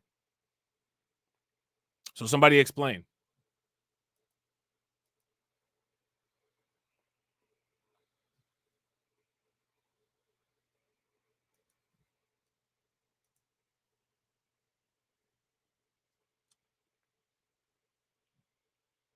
Anybody got the deets? What's up with it? Enforcement agency, if perhaps a county sheriff, McHenry, has been more willing to say they would be helpful. What about those police agencies that might help ICE? Would they face some kind of violation of state law? Yeah, they better not break the law. These are law enforcement officers. They shouldn't break the law. We will go after them. The attorney general will. We have the ability to make sure that those people are punished if they're breaking the law. The law enforcement officers, we don't expect them to. We think they're going to follow the law. Even the sheriff said he's going to follow the law, but he's upset because he feels like his hands are tied. Here's what I want. I want criminals off the streets. I want law enforcement officers to do their job and make sure that they arrest people that are committing crimes, but undocumented people who are actually law. So if that's the case, then J.B. Pritzker should not have a problem with detaining Trinidad Aragua members and turning Trinidad Aragua members over to ICE. And they could do that. Listen, you know, we disagree with part of your deportation policy, right? We're not going to help you deport non-criminal migrants. Anyone who is a migrant who's committed a crime and they're in the prison system or they're in the criminal justice system, we will hand those individuals over to you. You'll have to work for the other ones. We won't get in your way, but we're not going to hand them over to you in the way that we're handing over the criminals. What's the problem with doing something like that? Let me ask you guys this question. You guys are way backed up on questions, by the way, but we're going to keep them coming anyway. Who would have a problem with something like that? If you guys would have a problem with something like that, give me a thumbs up. If you guys wouldn't, give me a thumbs down. I think that's what Eric Adams is doing. Eric Adams hasn't come out as a full-on conservative. I'm just, you know what I'm saying? Now, you know, he said that he's going to work with Trump, but he's not fully working with Trump. He said, yeah, we'll get the criminals off the street. I'm not really going to do too much in the way of handing other people over. Now, this is the all or nothing nature, right, of the Democrats, because the Democrats are talking about Eric Adams like he got a red, you know, Kango MAGA hat on, right? But he's not talking like that. He's saying, hey, I'm all about getting the criminals out off the street. Everybody else is just business as usual. That's about the gist of what Eric Adams has said. If you guys would agree, give me a thumbs up. If you guys disagree, give me a thumbs down. Now, you know, people say that he's doing this to try to get a pardon. If you ask me, he would have turned full on shill if he was trying to get a pardon, right? There would be no resistance. He's not fully on board with this. If he was shilling for Trump, now not for the Democrats, because we know Eric Adams has a history of shilling for the Democrats, right? But if he was shilling for Trump, he would be on board. I'm going to do whatever you say. That's not what's happening. It's not what he said. So my thing is, why don't all the sanctuary cities do what Eric Adams is doing? If you ask me, Eric Adams is actually working with the Trump administration. I'm not going to do everything, but I'll give you this. And, you know, I don't really see them going at Eric Adams all like that. But again, you know, I've always said this. Eric Adams and Trump are cool behind the scenes, but that's neither here nor there, right? That's speculation. What we've seen in the public eye is what we've seen. Shout out to Brooklyn Queen. What's good with the Brooklyn Queen? Make sure y'all listen to Brooklyn Queen. You know what I'm saying? Hit that up. Shout out to you, Brooklyn Queen, mod extraordinaire. Definitely appreciate you. I think that would be more practical. I think it would make sense. Getting the criminal migrants out of the picture would actually probably create a more safe situation for non-criminal migrants, because we'll see how people have been paying attention. Who do the criminal migrants commit the majority of violent crimes against? Let me know in the comment section. Law-abiding, who are holding down jobs, they shouldn't be arrested simply because they're undocumented. Have you and the mayor spoken about the possibility of ICE raids, and how did that conversation go? We really haven't. I mean, he called me on my birthday, which was very nice, and wished me a happy birthday. And I, of course, mentioned that I knew that, we were preparing, that he was preparing. But I've spoken directly with law enforcement in the state of Illinois, not just the Illinois State Police, but also the Chicago Police Department, to make sure that everybody is operating properly in an environment in which Donald Trump is trying to scare our communities. By the way, this is bad for our economy, what Donald Trump is doing. And I saw it firsthand when I was walking around on Martin Luther King Day. Walking around on Martin Luther King Day. And it does look like J.B. Pritzker only walks around one day a year, right? But that's neither here nor there, right? Now, let me ask you guys this question. Is $1 billion budget good for Chicago's economy? I think that there's a lot of aldermen and a lot of other people that disagreed. I don't think that a lot of people think that $1 billion budget is a good thing for Chicago's economy. I don't think that that's the case. Spoken directly with law enforcement in the state of Illinois, not just the Illinois State Police, but also the Chicago Police Department, to make sure that everybody is operating properly in an environment in which Donald Trump is trying to scare our communities. By the way, this is bad for our economy, what Donald Trump is doing. And I saw it firsthand when I was walking around on Martin Luther King Day in Little Village. You could see the restaurants were relatively empty. When I asked. Now, I'm going to tell you guys something.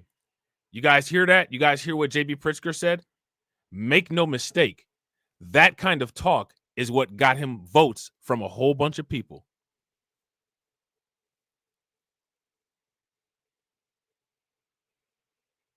Why did that get him votes from a whole bunch of people?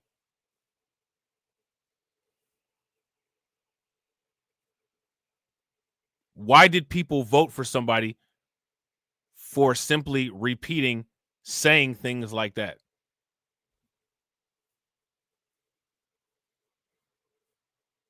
So let me ask you guys this.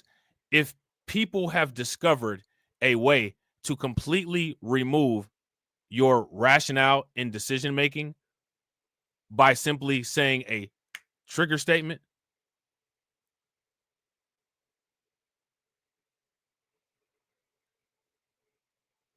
are you predictable? So in order to get people in a predictable, controllable state of mind or mind frame, all you got to do is just say the trigger word. That got J.B. Pritzker a lot of people's votes.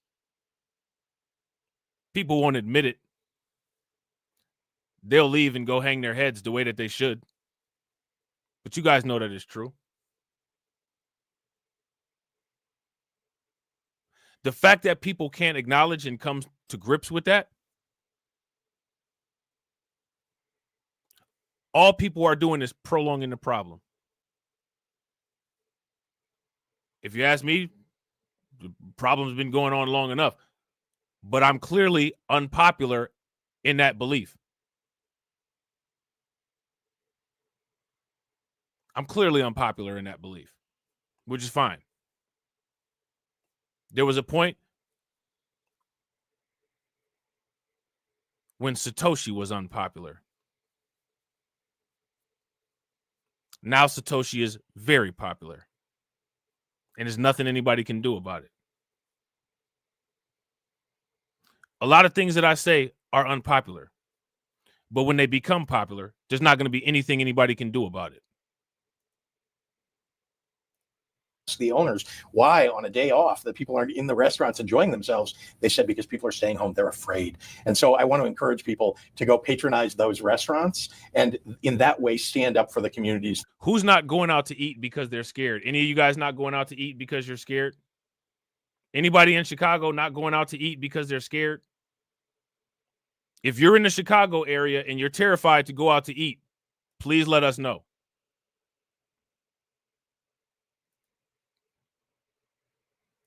That are most under duress right now because of Donald Trump. So your relationship with the mayor hasn't had a huge fallout over the hemp legislation?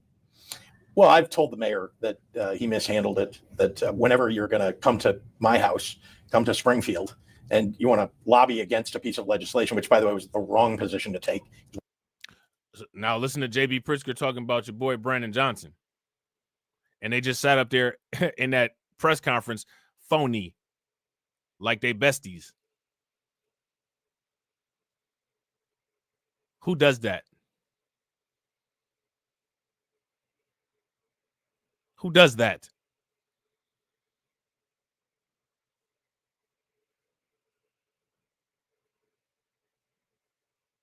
Who does that, ladies and gentlemen? Who does it? We're trying to protect children. Whenever you do that, you should call me ahead of time. We can have a conversation about what should we change? What is it that you'd like to see? Maybe we'll end up disagreeing, in which case, he has every right to go talk to people, but don't come into my house and talk to the people that I work with. I don't do that. And, and can try to convince them to work against something that's a priority for me. I didn't do that when the mayor was trying to pass a budget for the city of Chicago, which I didn't think was the right budget.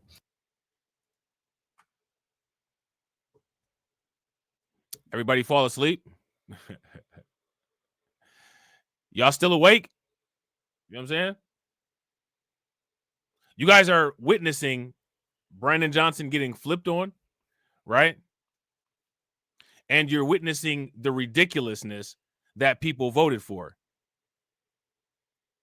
based on reflex, based on mind control, based on MK Ultra, based on controllable predictability.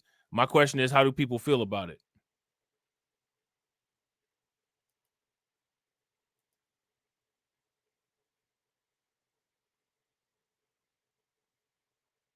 How do people feel about it? Here's a better question. What are people going to do to change this going forward so that the same excuses are not used, at the very least, starting today, for another decade? That's my question. If there's no answers, right, it's arguable to say that there's no solution, right? No solution that people are willing to put into place, because there are solutions, right? It's just, is there a willingness to see them through? I'm not convinced. I'd like to be convinced. I'm not, however, at this point. I didn't like many of the provisions, but I didn't go lobby the members of the city council against the mayor. And I certainly didn't make public my opposition. I expressed, nevertheless, to people in his administration what my opinions were. Did the mayor and perhaps Speaker Welch and others, did they put their donors above the legislation? Look, I think that all I can say is that there are a lot. Shout out to Mama Zeke. What's good with it, Mama Zeke? A lot of people who accept contributions from special interests and are swayed by them. I can't tell you whether that's something that I don't think that that's what the speaker was doing. I can tell you that when organizations spread money around in Springfield, it's because they want to get their way. And so there are people who, of course, are on their side. Intoxicating. Oh, he said that when people spread money around Springfield, it's because they want to get their way. So to me, one thing that people could learn from this is that, like I've always said, you got to pay to play. So my question is, why do people not think that there's a vote per dollar ratio when it comes to getting the politics and policies enacted that you want?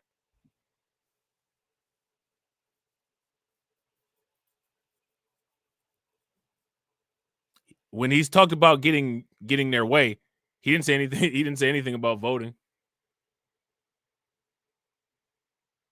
Right?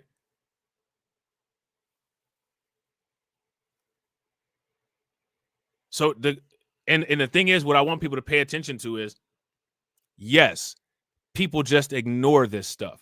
They ignore it. When this kind of information is being presented to people, as you guys can see, it's not that nobody told anybody about this stuff. It's not that people are tricked. People don't want to hear it.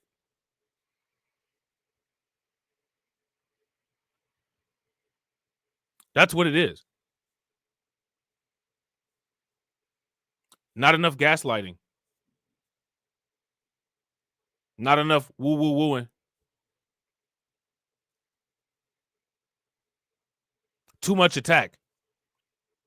Too much aggression. Too much testosterone. That's the reality of what it is.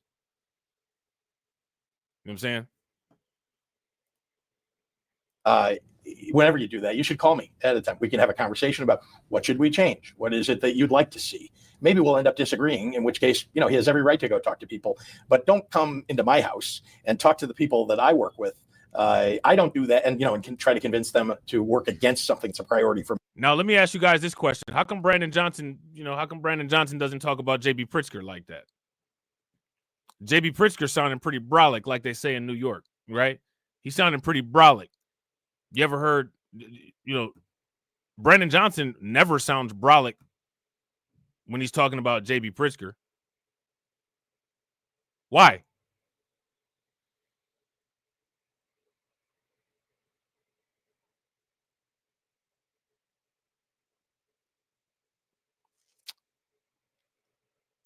Why?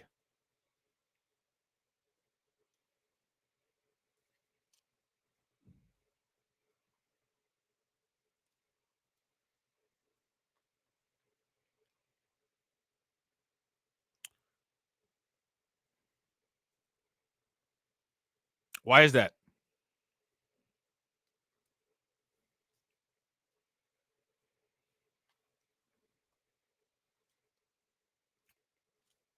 I wonder if people realize that just because you don't want to hear something or just because you ignore something, you think that's going to whisk it out of existence? I got more news for you. It's not.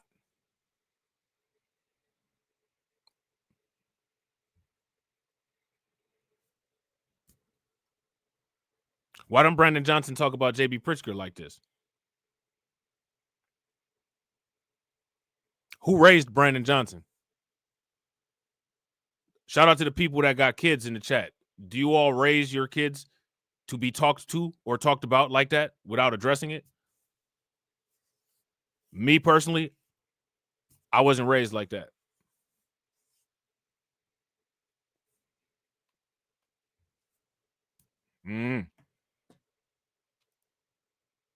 For me, I didn't do that when the mayor was trying to pass a budget for the city of Chicago, which I didn't think was the right budget. I didn't like many of the provisions, but I didn't go lobby the members of the city council against the mayor. And I certainly didn't make public my opposition. I expressed, nevertheless, to people in his administration what my opinions were. Did the mayor and perhaps Speaker Welch and others, did they put their donors above the legislation? Look, I think that all I can say is that there are a lot of people who accept contributions from special interests and are swayed by them. I can't tell you whether that's something that I don't think that that's what the speaker was doing. I can tell you that when organizations spread money around in Springfield, it's because they want to get their way. And so there are people who, of course, are on their side. Intoxicating hemp is dangerous for children and adults. It needs to be regulated. And that organization, the Hemp Association, is working against the safety of the people of Illinois. I will stand against them every time if that's what they're for. So as the mayor has said, he needs more state money to help his financial crisis with the schools. If I were the mayor instead of, what would you say to him now about those financial needs? Let me ask you guys this question. Is the migrant crisis putting a strain on those financial needs? We could even go as far as to say the migrant crisis is causing a lot of those financial needs. So it should be pretty easy to figure out how to deal with the budget. I've been unsuccessful in this. Maybe I'll get an answer out of people with this one. What would you all do to try to decrease the budget in Chicago if you were Brandon Johnson and you wanted more money to allocate towards other things? What would you do? Well, don't try to get it with hemp, with intoxicating hemp. That's the one thing I'd say. If you need resources, you should, of course, talk to people in Springfield. He doesn't do that enough. His relationships are not very close with people. And even when he came down last spring to talk to us, did not ask for anything while he was there. Look, we want what he wants, which is to make sure that our schools are well funded across the state of Illinois. We share that in common. We don't always have all the resources that are necessary to get that done. But every year that I've been in office, I've increased funding for education. More than $2 billion more is going into our public education system because of the work that I've done. And so do we need more? Of course we do. We have, in fact, a law on the books that has us increasing state funding every single year. We're doing it. So for them to claim, for people who want us to increase funding, to claim that we owe $1 billion is kind of disingenuous. They know that we're all trying very hard.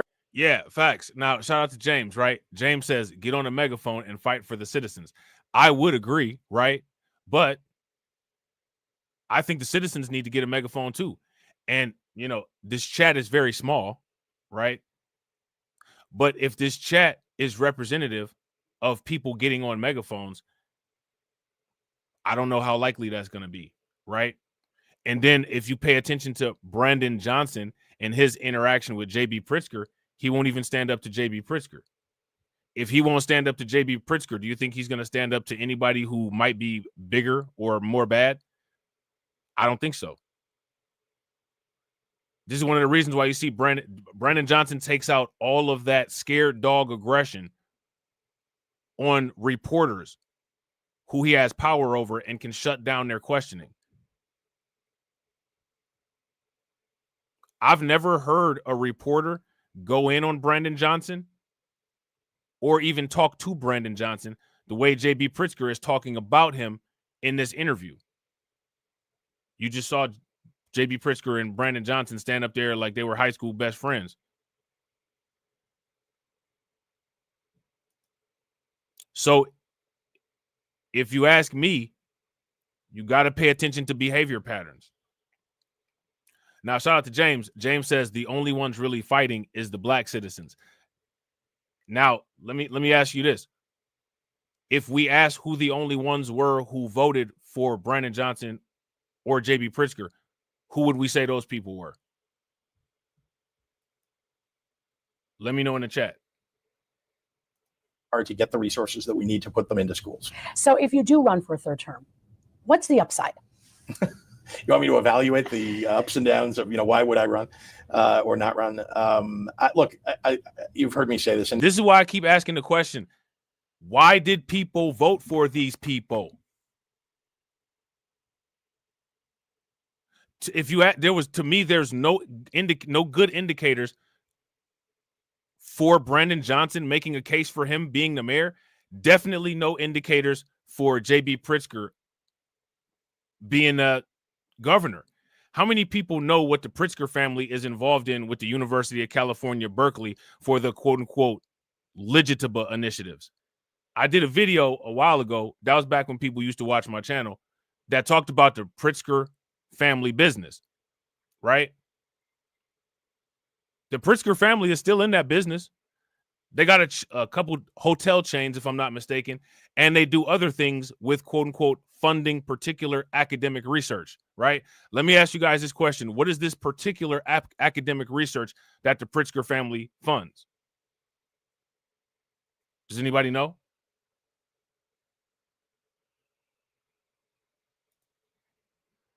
I believe it. I really do love the job. I love being able to wake up in the morning and know that I can protect people in the state of Illinois, that we can advance their cause, that we can make their lives easier and better. And we've done that for the last 6 years. The upside is we get to continue those policies. We get to advance that cause. There's so much more to do. There's no doubt about it. We have a lot more to do. I also really believe in fiscal responsibility. And every year I've made sure we've had balanced budgets. We've gotten credit upgrades. We have more to do. Our credit rating has been increasing, and I want it to increase even more. Why? Because it saves money in the long run for the taxpayers, and it's the right thing to do. So I believe that, if I were to continue in the job, that's something that would continue to be a priority. Will this difficult budget that you're likely to face, will that perhaps be one of the factors? I mean, could that impact your legacy, that you're going to have perhaps more difficult time getting the budget through this time? Look, one of the reasons that this is a great job, and the reason that I like the job, is it's challenging. You want to save budgets this year is the challenging thing. Sure. But every year I've been in office, we've had to fight a fight to get things done for people, right? Last year, we were fighting to expand healthcare, to make sure that we were getting rid of prior authorizations for mental health. That was a big deal. People hadn't been able to do that. I combined all of the downstate fire and police pensions after 75 years of people trying to do that. We got that done. It's good for the firefighters and the police officers. It's good for the state of Illinois. It was hard to do, but we got it done. It's one of the reasons I love it. If the job wasn't so challenging, I probably wouldn't like it so much. So those who are looking and possibly thinking about running for president, whether it's you or someone else, do the Democrats have to move more to the center? You know, people have been saying that since the election, but that's not what happened in this election. There were a lot of things that are quite unusual. And I'll just point to, we had an incumbent president who decided to run for re-election and then decided not to run for re-election. Is that what happened? That's interesting, right? We had an incumbent president who ran and then decided not to run. Is that what happened? I'm pretty sure there was a little bit more to it than that.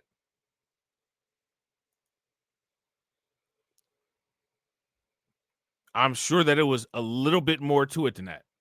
What actually happened? Shout out to my man, Patrick. I appreciate you, bro. Make sure you guys throw some flames, some radiation emojis, some ducks, some targets in the chat for Patrick for funding the organization. I appreciate you, bro. Patrick says, if Pritzker runs for president 2028, they'll vote for him. I hope not, right? I hope not. But my hope doesn't matter. What do the patterns show? Right? My question would be, what do the patterns show? I'm gonna let y'all say it. What do the patterns show? Shout out to you, bro. Make sure y'all show Patrick some love. Throw some flames, some radiation emoji, and some ducks in the chat. How do you think that we fund this organization, huh? We're not exactly the March of Dimes. Definitely appreciate you, bro. Yeah, Scotty says a coup happened. Yeah, I wouldn't disagree with that. If you guys would agree with Scotty, give me a thumbs up. If you guys would disagree, give me a thumbs down. Yeah, I mean, pretty sure powerful Democrats and some people that had money put some pressure on Joe Biden to make that decision, because that wasn't the initial decision. And at first, he resisted that decision, right? That's kind of not what happened. So people vote for liars. You know what I'm saying?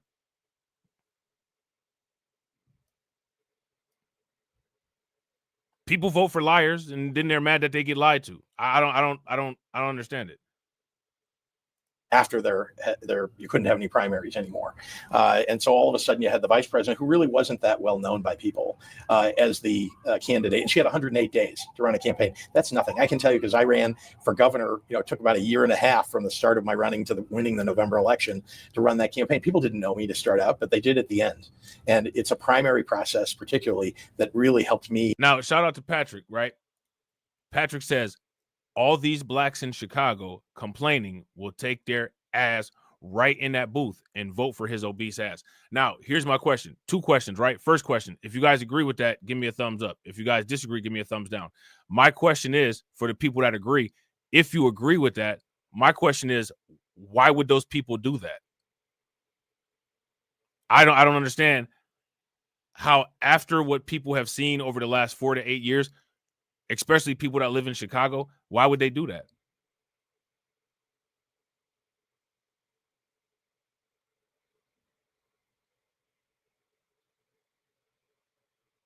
Why would they do that? Let me know what you guys think. Get to know people and have them get to know me. It's why I won. We have to have a good, solid primary process. And we didn't have that in 2024 for president. And that's really why we were challenged in the November elections. One last one. Yeah. I'm getting the feeling, yes. Shout out to Mama Zeke. I wouldn't disagree with that. I wouldn't disagree with that at all. Mama Zeke says lazy voting. Yeah. So if people, again, here's the question, right? We're observing this, right? Mama Zeke says lazy voting. I agree with Mama Zeke. Now, if people vote in a lazy way, what should the expected outcome be? What should the expected outcome be? Should the expected outcome be prosperity and affluency? Or should the expected outcome be chaos and uncertainty? Which one should the expected outcome be? All right, so you've just turned 60. Happy birthday. Welcome to the 60s. And new decade, new priorities. You're not part of the AARP just yet, but, what about that? Do you have a new list of priorities, wish list? Because I'm old now? Is that what you're saying? Not as old as I am, so Well, you're in good shape. You look better than I do. How about that? I had a lovely birthday. Thank you for wishing me a happy birthday. I wouldn't say they're new priorities. I will say that as you know, as you get older, as you have more experience in life, and you look back and you think about what is the legacy that you want to leave behind, whether you're a governor or just in a career or raising a family. Shout out to Patrick. Patrick said, Rob, when I saw that news piece in Chicago and the blacks were complaining about the migrants, and it was like 7 people on the panel, and when asked who they were voting for, all said Kamala except one. Let me ask you guys a question. Is that close to a 1-to-1 ratio? Is that a monolith?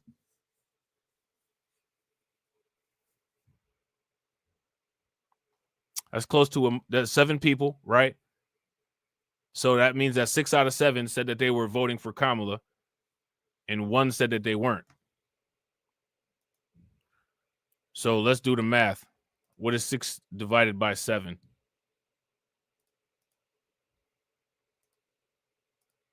That's 85%. That's 85%. Pretty similar to the exit poll.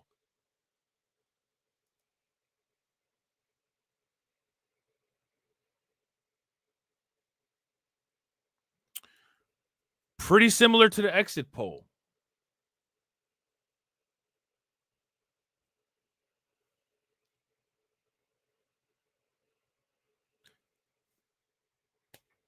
I don't know what to say.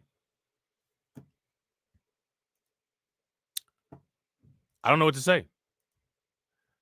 But I will tell people this. Saying nothing is probably not going to do much. You know what I'm saying? Yeah. Shout out to James Sumner. Monolith numbers. Throw the monolith emoji in the chat.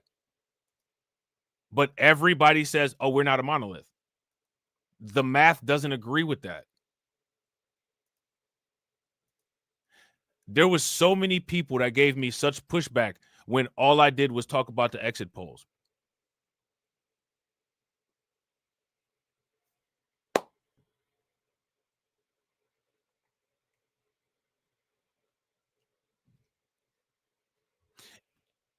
People weren't arguing against me. People are arguing against reality because they don't like how reality looks, and they feel that they don't have any hope or way of changing it. So the only way that they can change it is attempt to mentally disassociate it. The only thing that that's going to do is get people diagnosed for a mental disorder. It's not going to change anything with reality. You know what I'm saying? When and if people figure that out, maybe things will move in a different direction. 22 states are now suing the government over President Trump's decision to end birthright citizenship. All right, so a lot of these states have gotten together, something like a class action lawsuit, to sue Trump over birthright citizenship. None of them said this is controversial. None of them said, well, this happened back in the 1800s. How does it affect anybody that's alive today? Right? Because that's actually an argument that could be used. No immigrant alive today is a slave. So how is the 14th Amendment being applied to them? See, we could take that argument and use that. You're not a slave. You're not a descendant of slaves. How does this affect you and your family today? Why is that not being done?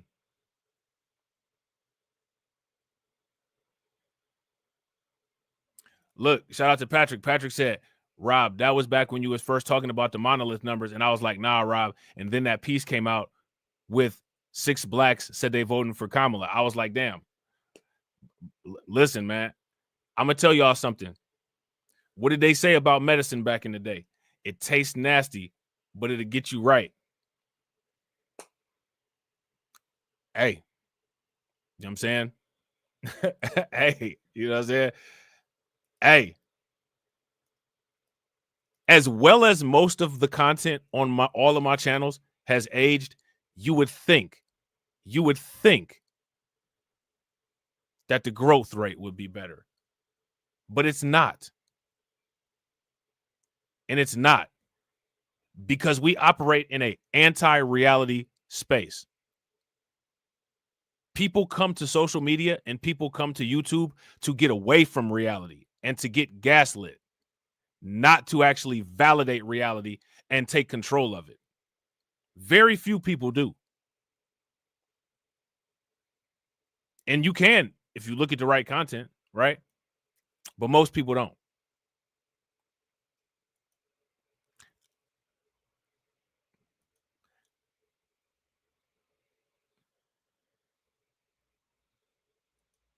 Even if you show factual information with all your sources, it doesn't matter. It doesn't matter. People are conditioned to only believe what they want to believe and call what they want to believe the truth, not what is actually validating and consistent with reality. I've proven this over and over and over and over and over and over and over again. And as much as people claim that they want truth, the more that I prove this, the less growth my channel sees. What does that tell you about the people watching YouTube? What does that tell you about them? I don't know what to say. I think I've already said it all.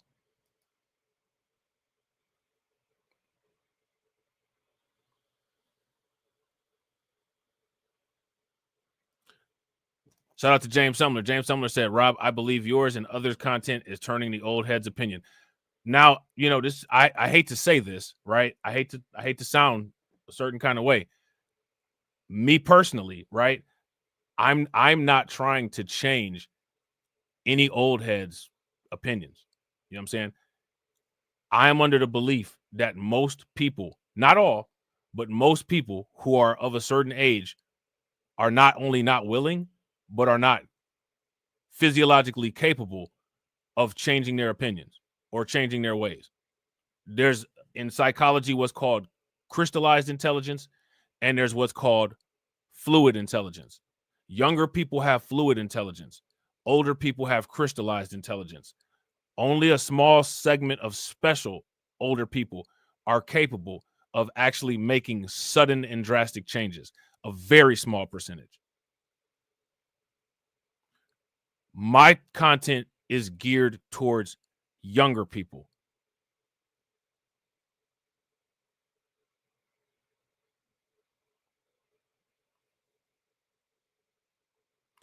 My content is the same way that I invest in cryptocurrency. Early entry. I want to enter your brain early. I don't want to enter your brain at $100,000.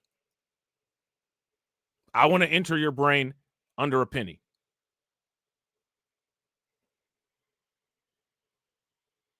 You know what I'm saying?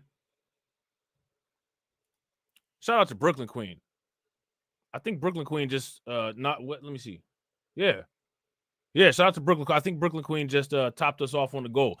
Shout out to Brooklyn Queen. Brooklyn Queen just, in addition to everyone else who contributed, shout out to everybody who contributed. Y'all get y'all shout outs at the end of the show. Y'all know how we do, right? She just topped it off for the call-in show. So shout out to people that, you know, will be interested in a call-in show. It's definitely going down. I'm not sure when, but I will definitely announce it, and it'll be a good show, and we will have fun. Make sure you guys show Brooklyn Queen some love, funding the organization. Brooklyn Queen must have took a little bit out of that Toshi account. See, you could shout out to John, shout out to Brooklyn Queen. You can do stuff like that when you got Toshi, right? Shout out to Brooklyn Queen for funding the organization, and she just bought y'all lunch. How do you think that we fund this organization, huh? We're not exactly the march of dimes. Don't push me, ain't Donald Trump trying to grab him by the. Said it was some Haitians somewhere out in Springfield. Women doing cartwheels. Have you seen Garfield? Have Have you seen Snowball? This about to snowball. I'm about to go off. I can't let this go on. Miss me like an airball. Tell me when my cat is coughing up like a hairball. I gotta tell them if they even put the fingernail on Santa's little helper to turn them to hamburger helper. Somebody better help them, cause I'm going to jail for showing them fellas helter skelter. Usually I'm content, but if you touch my dog, then I'm turning into John Wick. I'm lit. Bird better drop it. If you touch my pet, then I'm pulling up like CrossFit. These where they said Hello Kitty, but it ain't there, it's right here in your city. When I turn my back, now the cat goes missing and where my peoples is at. Does anybody know where he took when that? Cause I heard they putting claws on felines, I'm mad. And my cat disappeared just like Felix the cat. And the cat got paid back. Thought she was a goner, but the cat came back. If you ain't a pussy cat, say drop that cat. Drop that cat. Drop that cat. Got paid back. Thought she was a goner, but the cat came back. If you ain't a pussy cat, say drop that cat. Drop that cat. Drop that cat. They're eating the dogs. They're eating the cats. Eat the cat. Eat the cat. They're eating the cats. They're eating the dogs. Eat the cat. Drop that cat.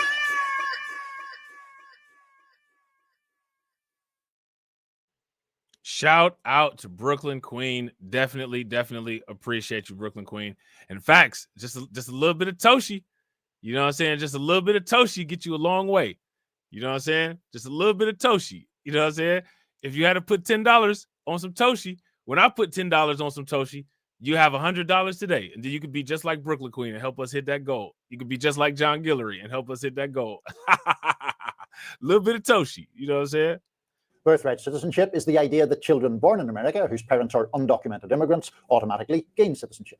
Birthright citizenship defenders tend to point to the 14th Amendment of the Constitution. The specific clause often cited within that amendment reads, all persons born or naturalized in the United States and subject to the jurisdiction thereof are citizens of the United States and of the state wherein they reside. Senior legal... So, again, how did this even address what was going on when the 14th Amendment was written? So let's tackle that question.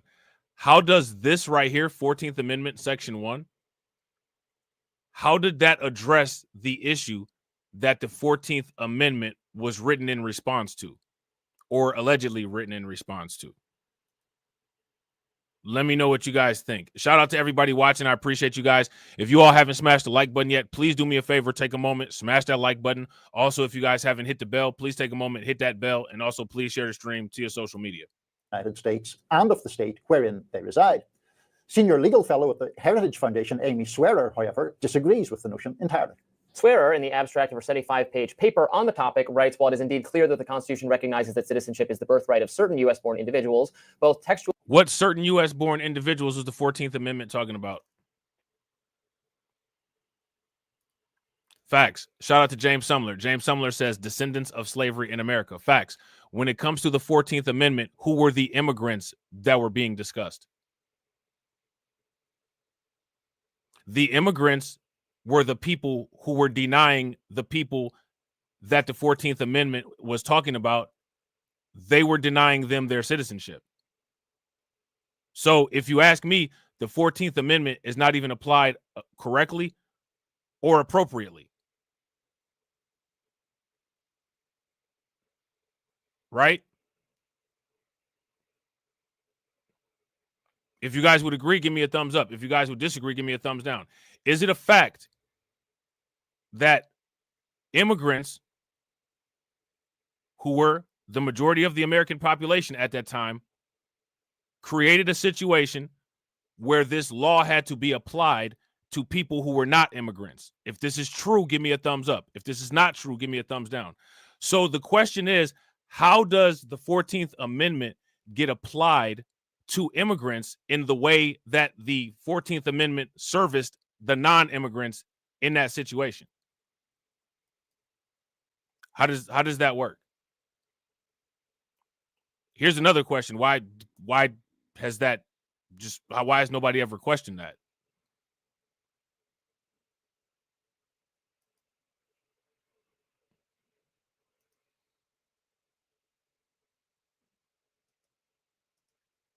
Yeah, now shout out to James. James says the founding fathers. they were all immigrants, correct? If the founding fathers were all immigrants, give me a thumbs up. If the founding fathers were not all immigrants, give me a thumbs down. Now, were the slaves immigrants?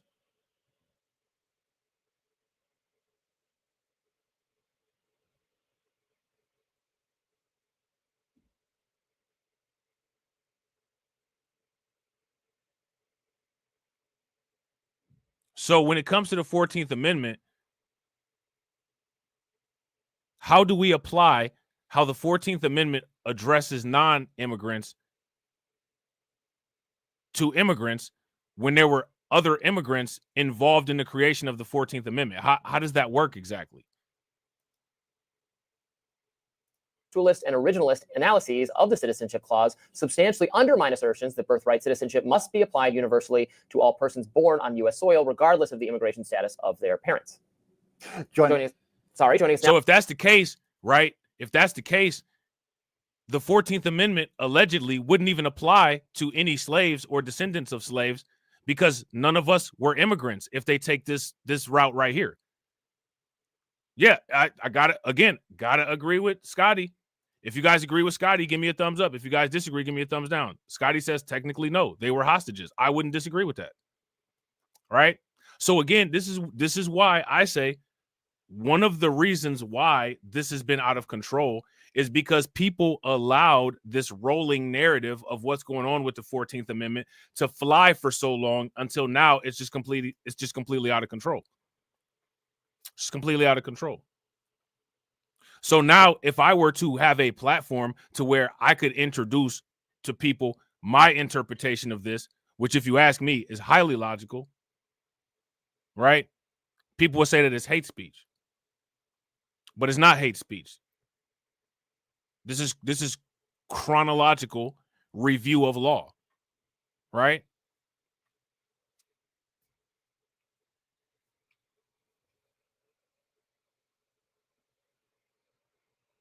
What do you? If you guys agree, give me a thumbs up. If you guys disagree, give me a thumbs down. Now to dive deeper into her point of view is Amy Swearer. Amy, welcome to Rising. Hey, thank you so much for having me.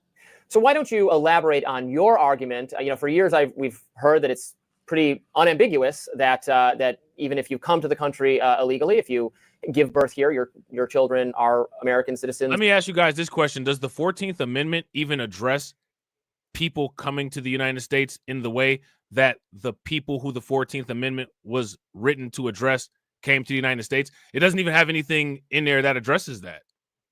Yeah, shout out to Scotty, Yuri Bezimov. Yeah, the ideological subversion, right? How many people have ever listened to that former KGB member, Yuri Bezimov's little interviews that he did about ideological subversion and propaganda? Shout out to my man, Jay Boogie, from back in the day. He told me about this book called Propaganda. It's by somebody named Edward Bernays, if I'm not mistaken. You guys should check that out, too. From birth, but you say it's more complicated than that. Can you explain why?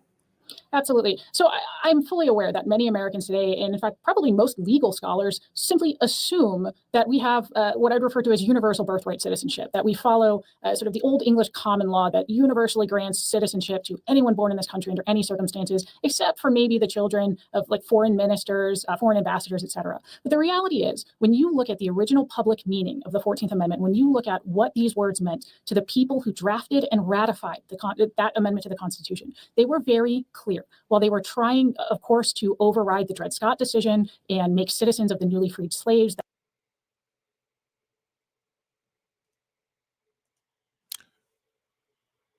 How does any of that apply to undocumented migrants? These are very different situations.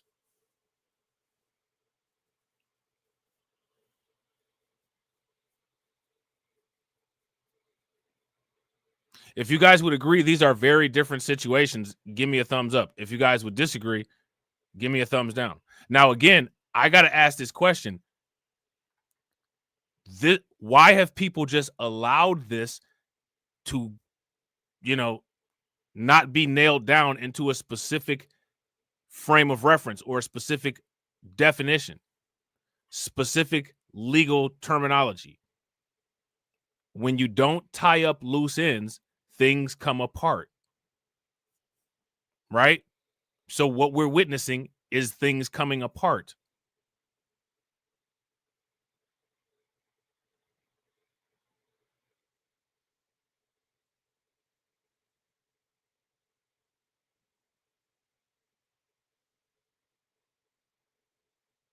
So here's my question. How many people think that this law should have been made much more specific?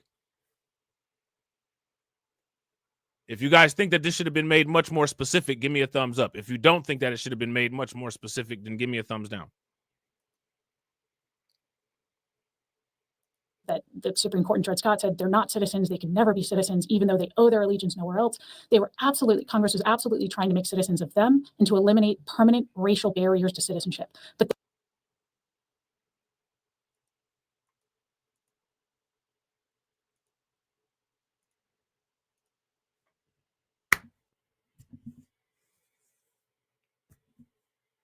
What do you guys think?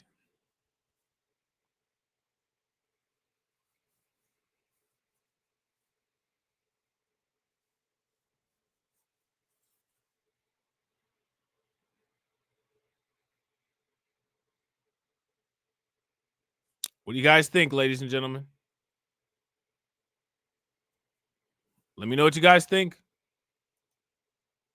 citizenship to anyone born in this country under any circumstances, except for maybe the children of like foreign ministers, foreign ambassadors, etc. But the reality is, when you look at the original public meaning of the 14th Amendment, when you look at what these words meant to the people who drafted and ratified that amendment to the Constitution, they were very clear. While they were trying, of course, to override the Dred Scott decision and make citizens of the newly freed slaves. Now, the newly freed slaves were held slaves by immigrant slaveholders.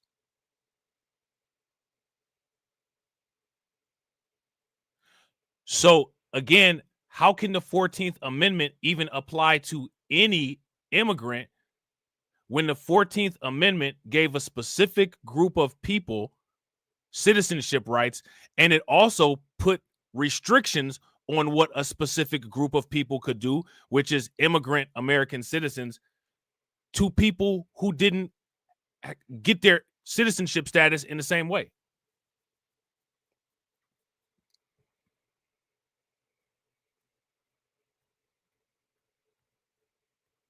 Somebody answer that for me in the comment section. That the Supreme Court in Dred Scott said they're not citizens, they can never be citizens, even though they owe their allegiance nowhere else.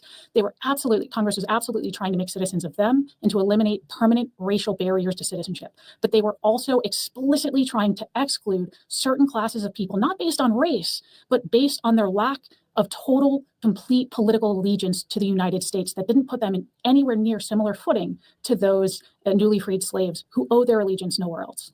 That's neither here nor there, right? I wouldn't say that quote unquote newly freed slaves owe their allegiance to the country that allowed them to be slaves, but that's neither here nor there, right? Still very different situations. How does any of that apply to undocumented migrants coming in illegally to the Mexican border?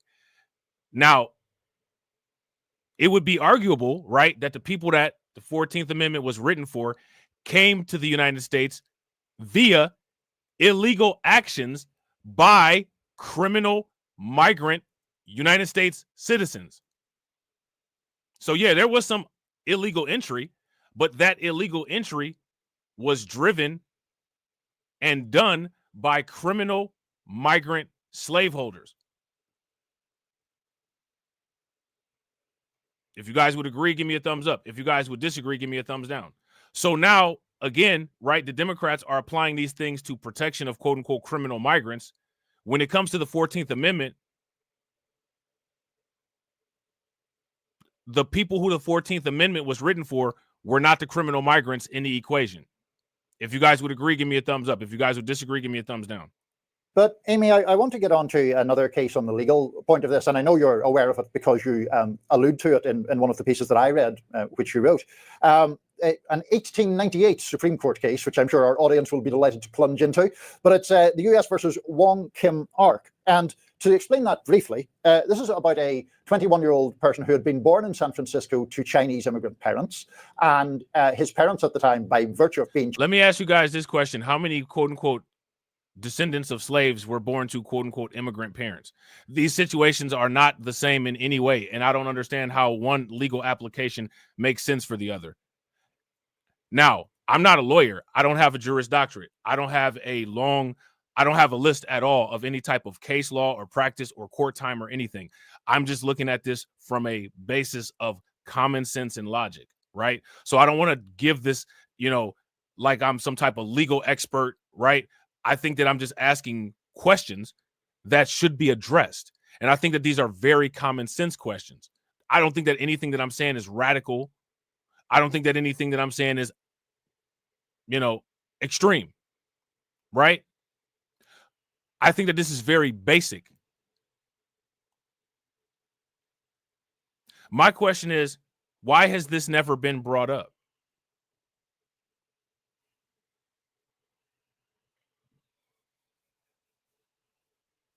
Now, shout out to James, right? James says that's why Trump has legit beef. I think Trump may have a beef, right?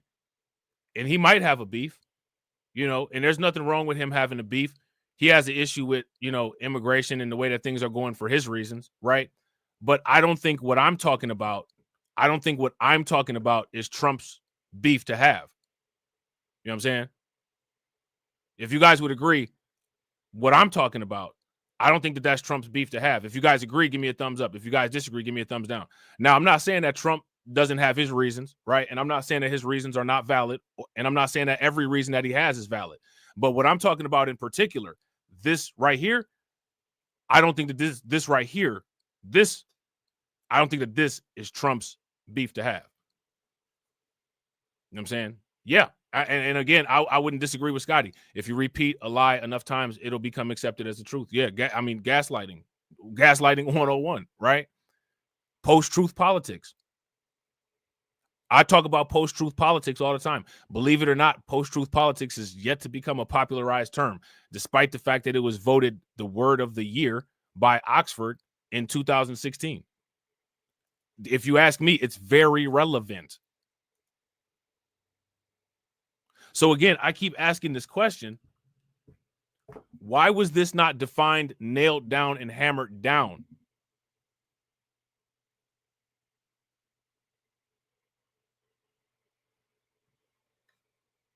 All these loopholes, if you ask me, should have been addressed and tied up long time ago. They should have been addressed, tied up long time ago. But here we are, 2025. You guys remember back in the day when the movies came out and it was the future and, they would have all the flying cars and it was 2025. The world is moving slower than it did in the movies, right? So there's that, right? And we're in the future.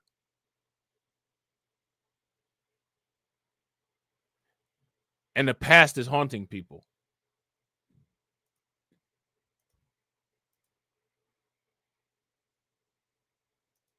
You know what I'm saying?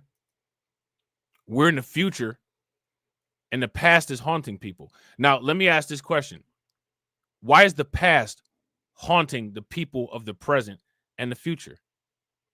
Why is that happening?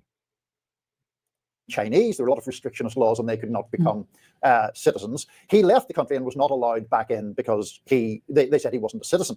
And he took that case to the Supreme Court. Now, before I go on to describe the judgment, is that basically an accurate summation of the underlying case?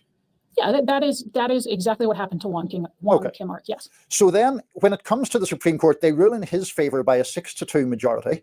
And Justice Horace Gray, for the majority, writes that the case, and I quote, affirms the ancient and fundamental rule of citizenship by birth within the territory. And he then goes on to say that So I want you guys to understand, right, when it comes to the 14th Amendment, despite the fact that the 14th Amendment might have been inspired by an event, the 14th Amendment was not created to address the event. The 14th Amendment was created to address the qualifiers of being a citizen in the United States. the 14th Amendment was inspired by the situation of the Emancipation Proclamation. What should have been happening this entire time is that people should have advocated, tested the law, and made it so that that law was specific to the people involved in the events that inspired the 14th Amendment. This is something that should have happened.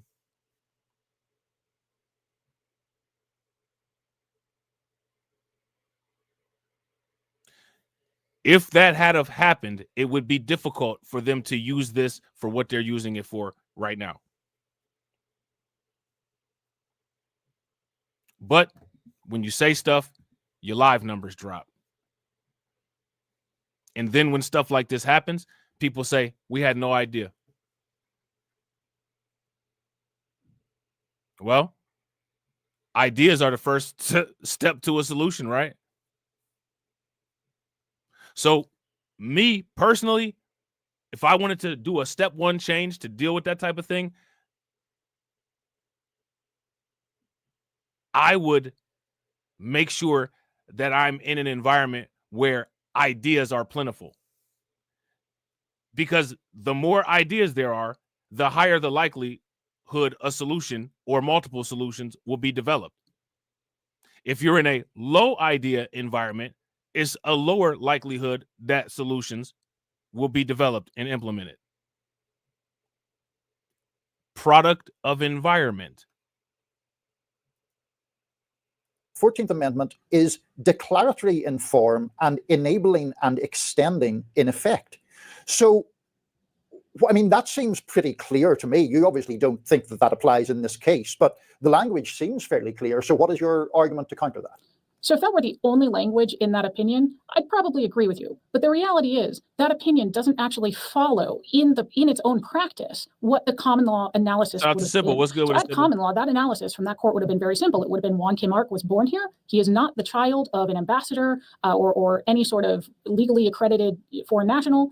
Therefore, he is a... So I want you to see how the legal arguments are framed. The legal arguments are not framed basing how the law is applied on the event that inspired the law. I'm not making this up. You know what I'm saying?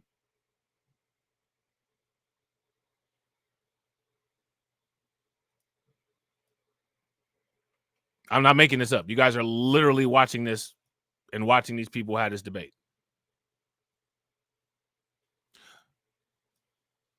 So now here's my question. How do people deal with that? And shout out to everybody watching. I appreciate you guys. If you all haven't smashed the like yet, please take a moment, smash that like button. Also, if you guys haven't hit the bell, please take a moment, hit that bell, and also please share the stream to your social media. So, again, my question is, how do people deal with this? This is one of the reasons why, if you ask me, it is so important to pay attention to these lawsuits and pay attention to the framework, right? Because if you ask me, right, if people adopted the way that I am interpreting this, it would negate all of those lawsuits that all of these states are trying to file.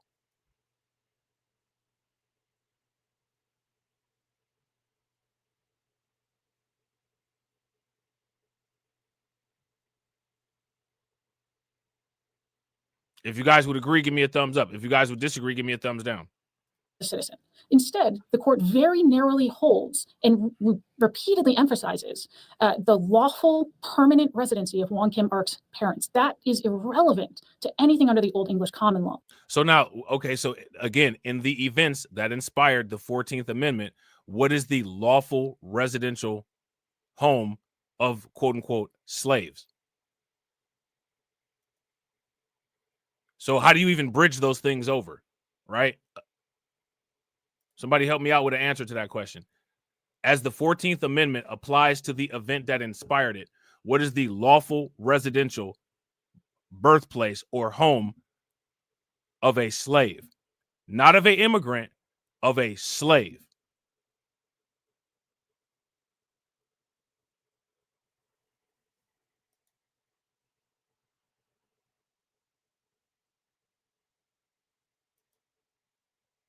Help me out.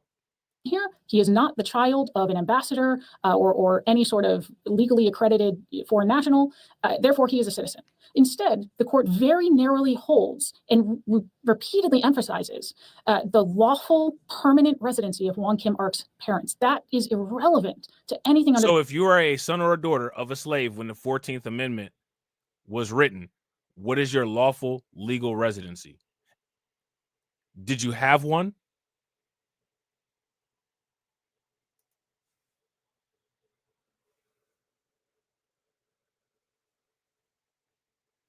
What was your lawful legal residency?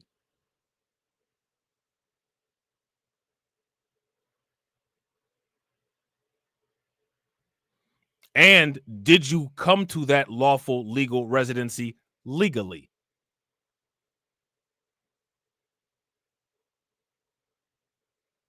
Let me know in the comment section. And shout out to everybody watching. Again, I appreciate you guys. If you all haven't hit the like button yet, please do me a favor. Take a moment, hit that like button. Also, if you guys haven't subscribed to the channel, take a moment, hit that bell icon twice. And also, please share the stream to your social media. We got 23 people watching. We got 31 likes. Let's try to get the likes to 50.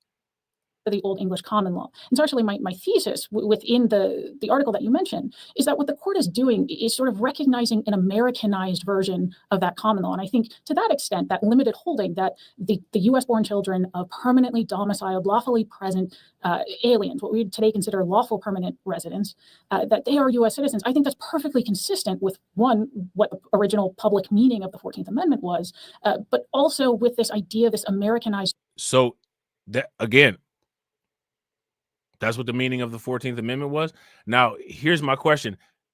How is that the meaning of the 14th Amendment when we didn't have a mass migration or mass illegal immigration situation creating the environment that caused the 14th Amendment?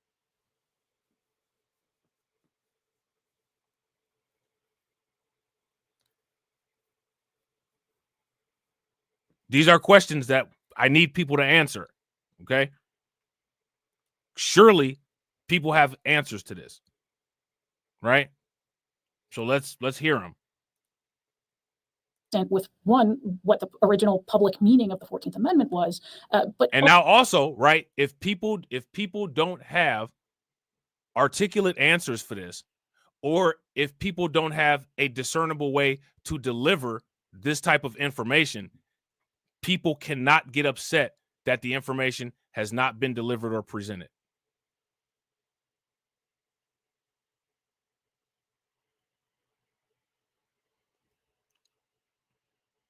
Things don't happen by osmosis.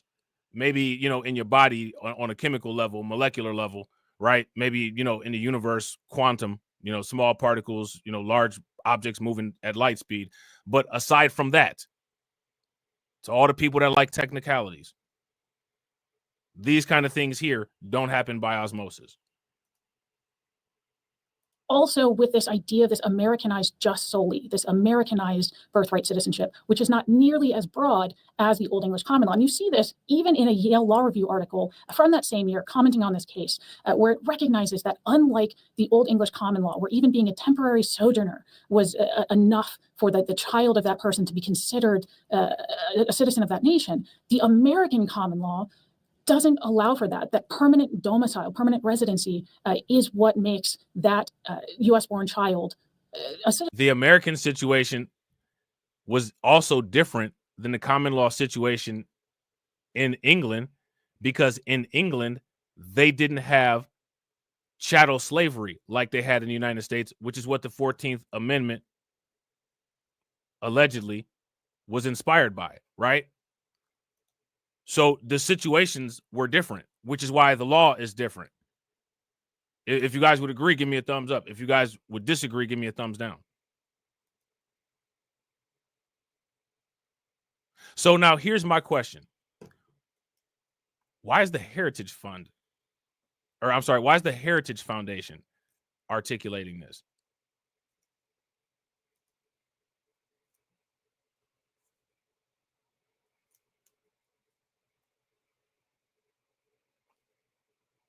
Like I said, Trump may have his issues with immigration and all that.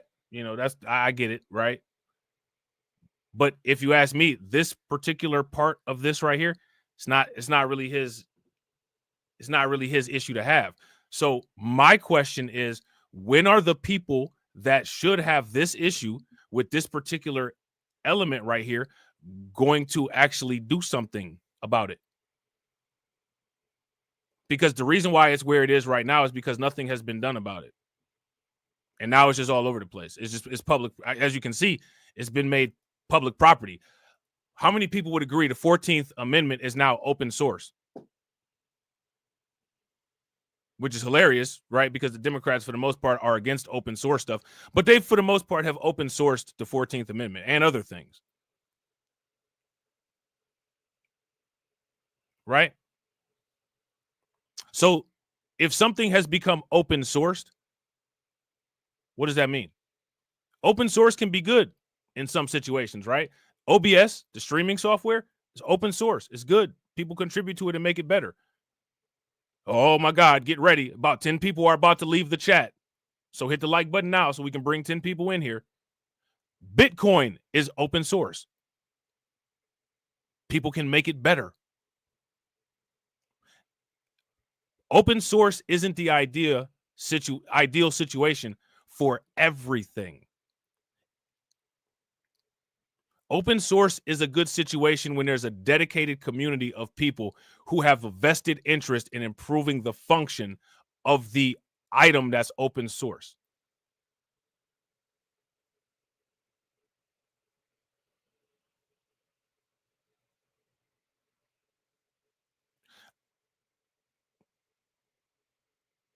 I think that this item is problematic open source. And we're looking at the problems that is caused being open sourced, which is why it should be nailed down to the specific group of people and their descendants that inspired the making of this law. We wouldn't have a migrant crisis. They would have to do some type of workarounds, make some other laws, or, do something wild with the interpretation.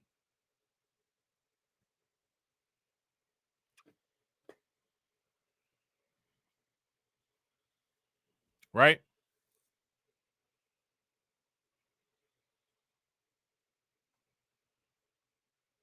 If you guys would agree, give me a thumbs up. If you guys would disagree, give me a thumbs down. Citizen. And so even after this case, you see scholars understanding that whatever the court is doing here, it is not embracing the full extent of English common law. To the extent it is embracing common law, it is an Americanized version of that. And I think that's perfectly consistent with both the Civil Rights Act of 1866 and also the original public meaning of the 14th Amendment. So this executive order is going to get litigated. Immigration rights groups are suing to stop it. What would end up being the legal status of, so would this would render as not citizens anymore people? Would this be backward as well as going forward? So my understanding of the executive order is that it is only prospective. And I think that's a good thing, legally speaking. I think if you start looking at stripping citizenship from people who have already relied on that, who the United States has already said in good faith, we're considering you citizens, you start running into reliance issues. But this only looks prospectively for children born after a certain date. I believe that date is the end of February of this year. So it is prospective. So now, check this out, right? When it comes to this particular situation, nobody asked the question, well, how do we know who will be immigrants? How do we know who will get deported? Don't you guys think it's interesting? Even though these people are undocumented, they know every single one who will get deported.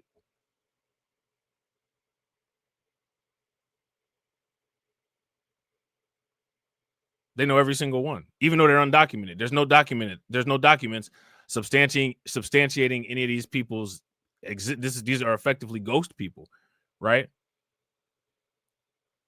But they're all accounted for.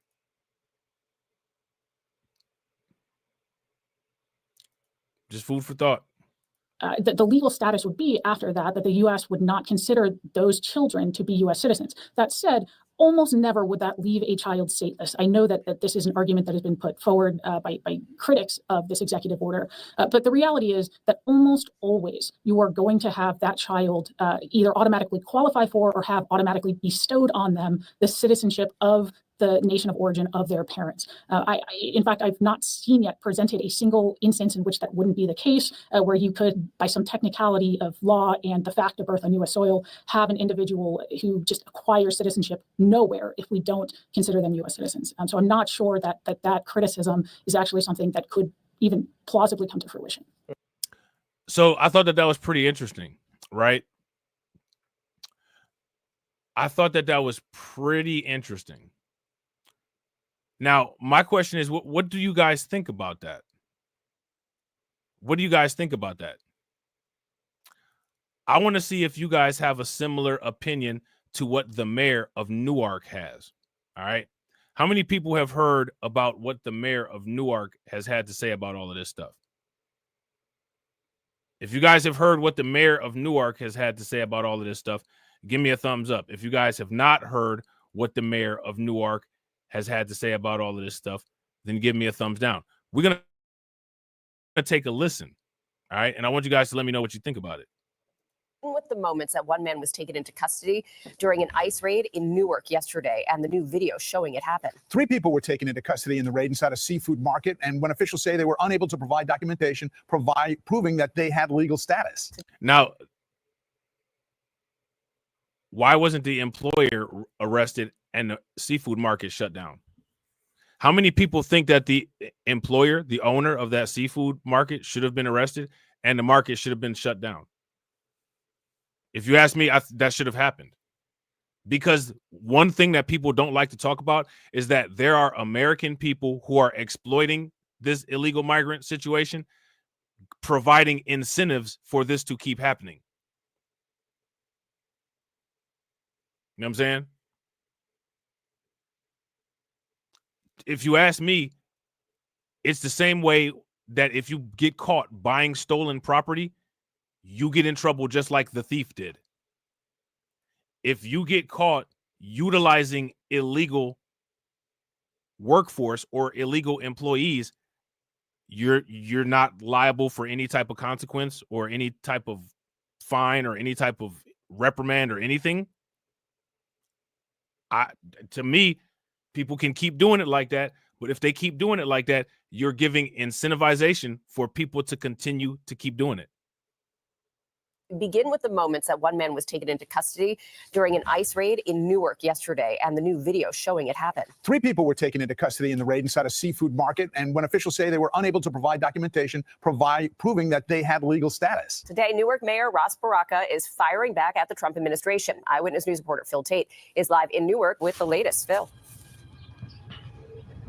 Yeah, President Trump's long-promised raids are being seen across the country, and that's as we're being told over 500 undocumented immigrants have already been arrested. We saw one of those raids happen here outside this local business here in Newark, and for the first time, you're going to be seeing some new video which shows those moments. Let's get straight to that video right now. This video captures the moments ICE agents rounded up one of the 3 people we're told were detained at this Ocean Seafood Depot. Now, that person seen wearing a baseball cap walked around the corner of this Newark business surrounded by these agents before being placed inside of a vehicle and then taken away.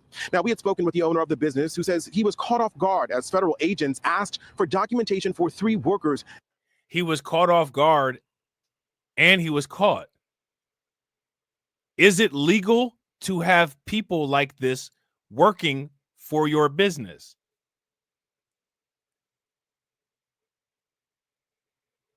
So everybody got arrested and he didn't. You have to show I-9 proof of documentation when you hire people. You have to ask them for a driver's license. In some places, if it fits the real ID criteria, you have to ask for a birth certificate. And if you don't have a driver's license or a birth certificate, a passport can be substituted, right? And then if you don't have any of those documents, you got to check another box that shows whether you have a resident alien, naturalized citizen, or other type of document that makes you authorized to be in the United States and be employed. A work permit is another one. If you hire people that don't have those documents, you will get in trouble. If you hire somebody as a bartender who is 12 years old and you failed to ask them for their document, which would be a state ID, will you get in trouble? Your bar will get shut down, and if you are operating in a state where liquor licenses are issued, more than likely you'll lose your liquor license. What license are these people losing? This is one of the reasons why this stuff keeps happening. And then took them into custody when they were unable to provide the paperwork needed. Now, Newark Mayor Baraka called the raid egregious and said this morning there was a mix of undocumented people and U.S. citizens who were detained, although no warrant was shown at the time. Now, he went on to say pictures and fingerprints of these individuals were also gathered. Now, an official describes those very tense moments. Let's take a listen. ICE walked in like it was their empire's own conquered land. They were heavily armed. There was no prior announcement. Now, it's funny that she used that phrase, right? Because if we want to actually be technical, well, right? It's funny that that's the choice of words that she used, because if we take that choice of words at face value, well,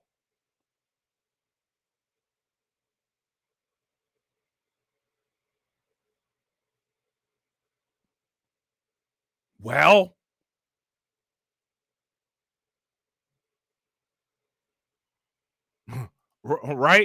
Into custody when they were unable to provide the paperwork needed. Now, Newark Mayor Baraka called the raid egregious and said this morning there was a mix of undocumented people and U.S. citizens who were detained, although no warrant was shown at the time. Now, he went on to say pictures and fingerprints of these individuals were also gathered. Now, an official describes those very tense moments. Let's take a listen.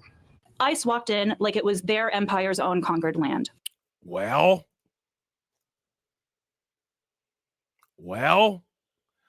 gotta ask the question, is it? You know what I'm saying? Is it? Shout out to DC Precise. What's good with it, bro? Well, since you put it that way, young lady, what's the answer? They were heavily armed. There was no prior announcement. They were blocking off entrances and exits. They were I want you guys to pay attention. You see that? She says this. We ask the question. Look at the live number. Instead of answering the question, people can't handle it. They can't handle it. They can't handle it. If you can't handle this, I don't know. You may as well just. I'll tell you, it's a lot harder challenges out there than listening to and accepting reality for what it is. You know what I'm saying? Shout out to Mama Zeke. Mama Zeke says, I've completed I-9 verification for my former employer because they were too cheap to staff our site with HR. The documents one has to produce have to be legit. Absolutely. And you got to get a BCI FBI background check in addition to those I-9 documents. And if you don't have, a birth certificate, if you don't have a state ID or a driver's license, if you don't have a passport, you're not even going to show up in a BCI FBI background check. And if you don't show up in a BCI FBI background check, you shouldn't be hired, because they have no way of tracing the likelihood of you committing a crime or not. If you guys would agree, give me a thumbs up. If you guys would disagree, give me a thumbs down. This is basic stuff. Everybody's been through this when they work a job, filling this stuff out in orientation. Scrambling up delivery ramps. They were banging down bathroom doors to make sure no one was hiding inside. The problem with this is that none of these people were rapists or murderers or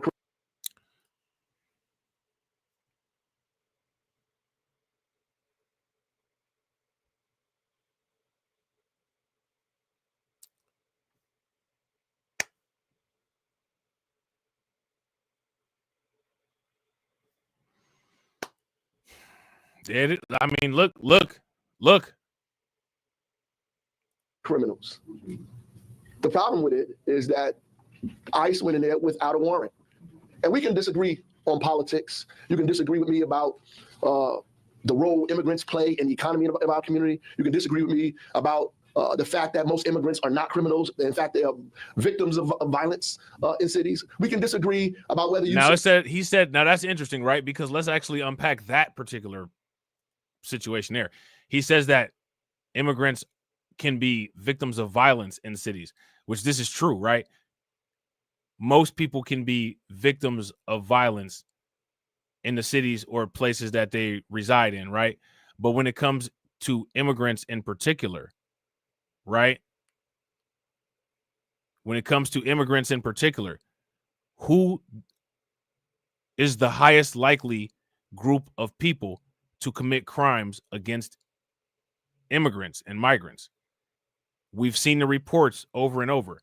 In most cases, it's other migrants at a high rate at migrant shelters, right? If you guys would agree, give me a thumbs up. If you guys would disagree, then give me a thumbs down. Mass deportation or not. But what we must agree on is that the thing that separates this country from many other countries around the world is the Constitution of the United States. I feel that we have to be a country with law, but go after bad people, not working people. These are family people. These are people that show up to work every day. Never respond. Now, let me ask you guys this question. How many of these people that came into the country utilized the cartel and human smugglers to help them get into the United States? That's an illegal transaction, right? You're not allowed to do that.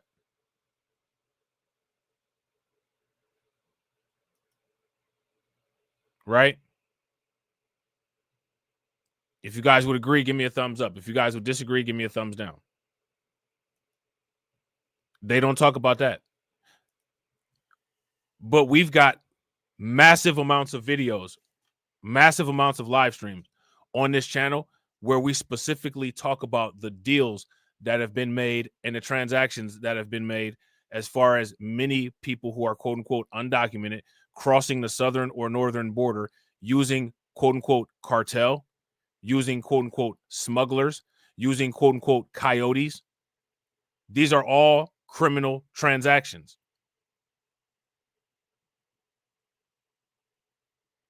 Why didn't they work that hard on the application? I guarantee you the application is less risky than putting your trust in a cartel, leaving a 5-year-old with a cartel member. I guarantee you filling out an application is a lot less risky than that. You know what I'm saying? Responsibility. And ICE Newark this morning tells us in a statement, quote, U.S. Immigration and Customs Enforcement may encounter U.S. citizens while conducting field work and may request identification to establish an individual's identity, as was the case during a targeted enforcement operation at a worksite today in Newark, New Jersey. This is an active investigation and per ICE policy. Now, while there are still so many questions that officials are looking to get answers to, so many of the community as well, as there was many people meeting inside of this local business about 2 hours ago. They wouldn't exactly tell us what was being discussed, but we were told that there were community organizations present at that time. This all follows that executive order that was signed by President Trump just earlier this week. Again, this is a story that we will continue to follow. We're live in Newark this afternoon. I'm Phil Tate, Channel 7 Eyewitness News.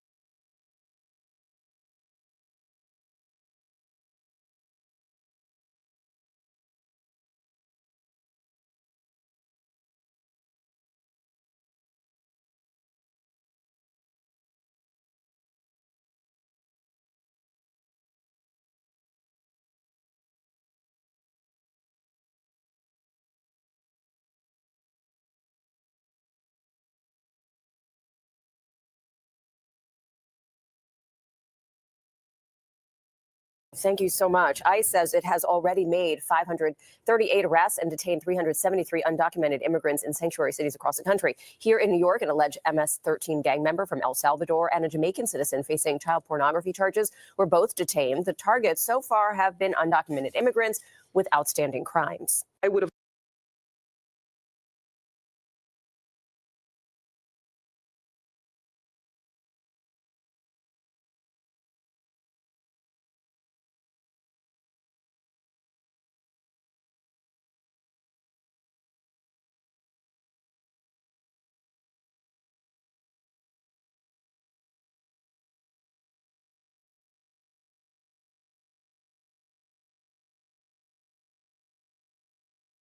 Sorry about that. The local news, as always, right, seems to be portraying a very different story than the national news, right? The local news is saying the targets of these raids, the targets of these deportations are quote unquote criminal migrants, right?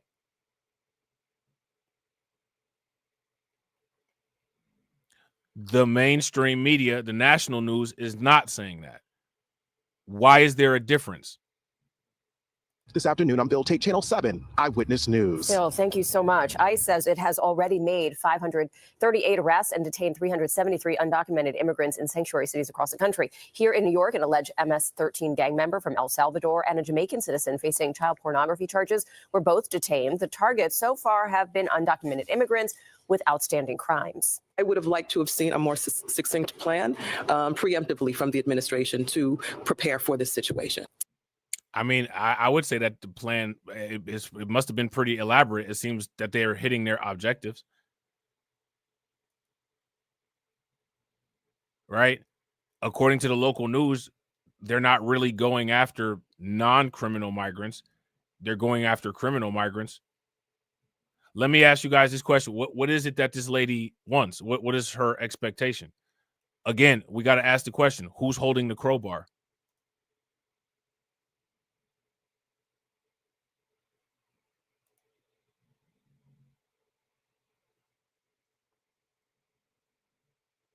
Who's holding the crowbar?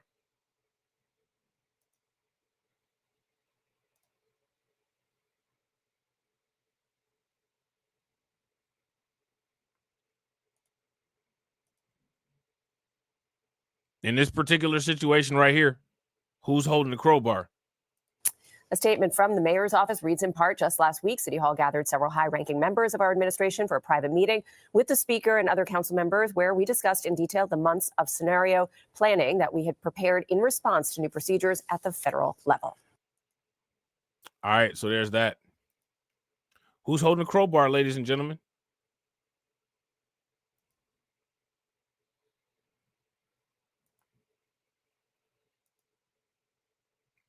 You saw her holding the crowbar. You guys saw that Newark mayor holding the crowbar. Who voted for these people?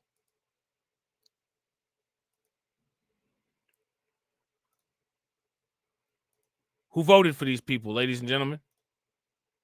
Reporting 1,300 arrests in raids across the Northeast. One of those happened yesterday at a seafood business in New Jersey, and some local lawmakers say agents came in without any warrants. They hauled workers away. But Border Czar Tom Homan, who spoke with our Chris Cuomo last night, says he is focused on getting the criminals out. There's nothing in the Immigration Nationality Act that says you got to be convicted of a crime if you're here illegally to be removed. Our focus on arresting public safety threats and national security threats. That's exactly what we're doing now. All right, so now sanctuary cities across the country, like right here in Chicago, are taking steps to protect undocumented migrants. Let's get out to NewsNation's Alex Cabriello, who is following this part of the story, joins us live here in Chicago. Let me ask you guys this question. What steps are they doing to take, what steps are they doing to protect American citizens from inflation? What steps are they taking to protect Americans from cost of living hikes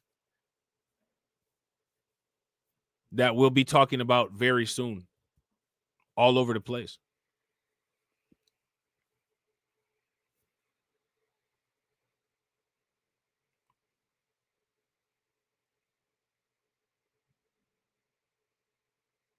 It's interesting how it works, right? The people that don't pay taxes, you have one political party that's going hard in the paint for them. But if you don't pay your taxes, you can find yourself in jail. These people can commit a crime and they won't find themselves in jail. Where's your protection?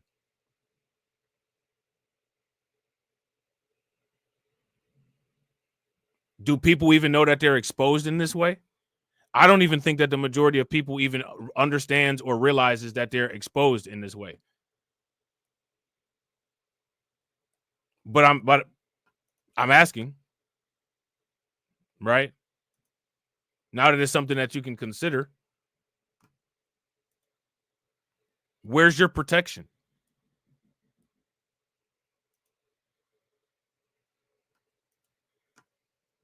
Chicago. Alex, what else is Homan saying about raids in sanctuary cities? Yeah, this was an exclusive opportunity between our very own Chris Cuomo and border czar Tom Homan. In it, he really was commending the hard work of Immigrations and Customs Enforcement. He also shared some hard numbers with News Nation. Let's take a look at them together. In just those first few days of the Trump administration, Homan says that ICE agents have arrested more than 1,300 undocumented immigrants, which includes more than 1,000 criminals. The other 300 or so are what he calls collateral damage. What would those criminals have done had they not been arrested?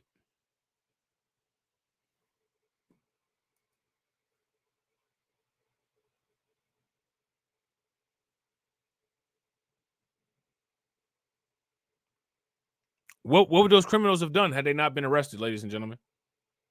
Somebody let me know. Which means illegal aliens who may not be public safety threats, but were arrested nonetheless by being in proximity to their operations in those immigrant neighborhoods. These targeted ICE operations have been happening all across the country, including in many sanctuary cities. Homan says he hopes those cities begin to see the progress they're making and allow ICE agents into county jails to arrest those violent criminals and those public safety threats. He says that would reduce the collateral damage by ensuring they focus their arrests on men and women who have broken U.S. laws. Take a listen. They're not letting us in the county jail because of sanctuary laws. If we could arrest the bad guy in the safety and security of a jail, which is safer for the officer, safer now for... you see, they won't let them in the county jails, right? But we just sat up there and watched JB Pritzker say that people convicted of crimes should be deported. How does JB Pritzker expect them to get deported if he won't open up the jails to let them get the people and process them? Yeah, and shout out to Black Spider. Probably would have committed more, probably even worse crimes. Right?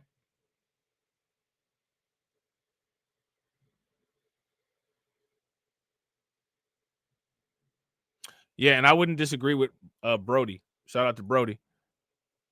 Brody says they also know officials are on the take and that elections mean nothing. Yeah, if you guys agree with Brody, give me a thumbs up. If y'all disagree, give me a thumbs down.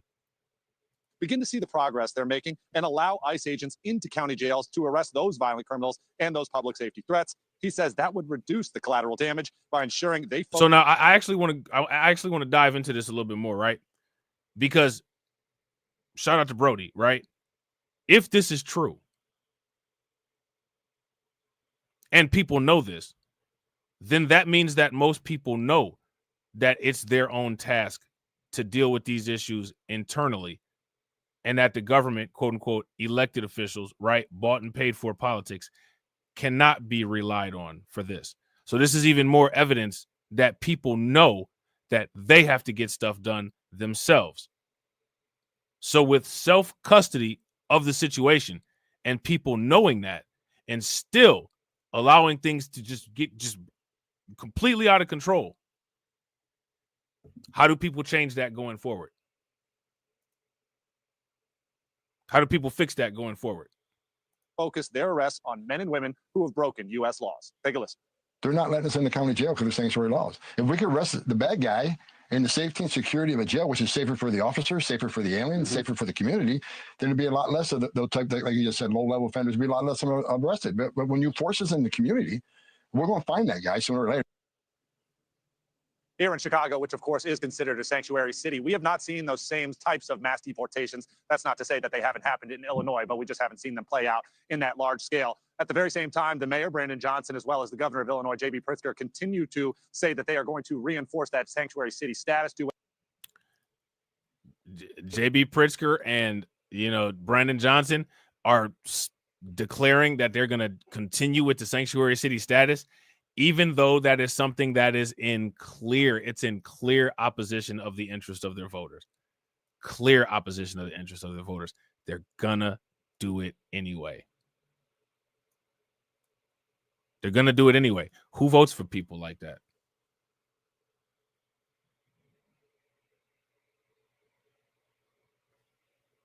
Who votes for somebody that moves like that?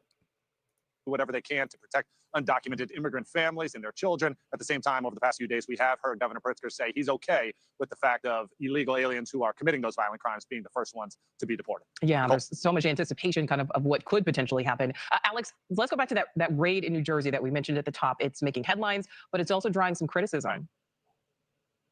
Yeah, this was a very interesting raid that happened overnight in Newark, New Jersey. We have some locator video that our affiliate Pix 11 actually captured from that moment. Employees at that seafood restaurant say that ICE agents actually showed up unannounced and without a warrant, demanding documentation from employees and taking 3 people. The police show up unannounced all the time. I mean, you know what I'm saying? How many quote unquote no knock warrants have people talked about over the years? I mean, this happens all the time. Right? So for I'm not trying to be funny, but you know, dealing with a no knock warrant, if you ask me, that sounds like their first step.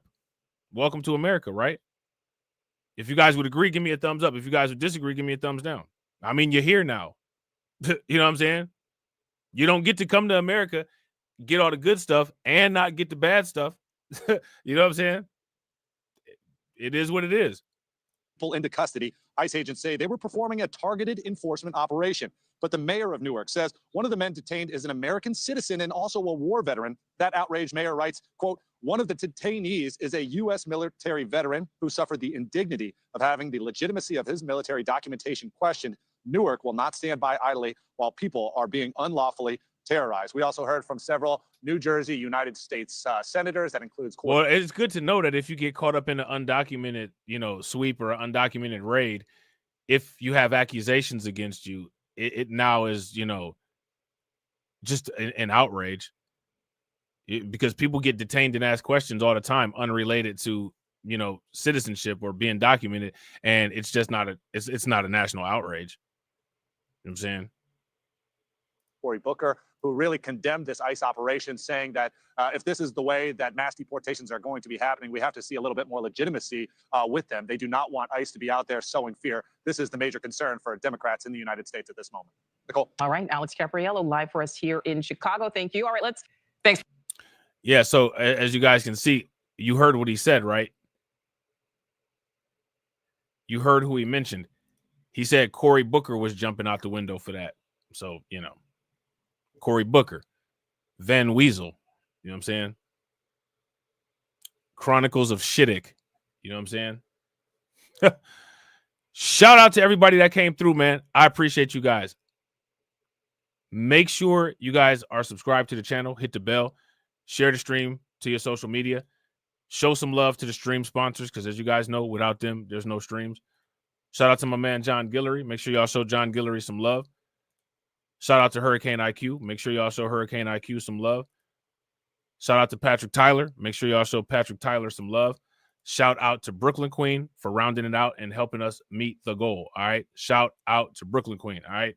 Shout out to the Green Team. Shout out to the people on Patreon. Shout out to the people on Rumble. Shout out to the people that watch everywhere. I appreciate you guys. We will be back at some point. Make sure you look for the premiere window. Don't move a muscle. This stream will take you into the next premiere window. Hit the like button over there. Share that window out. And as always, ladies and gentlemen,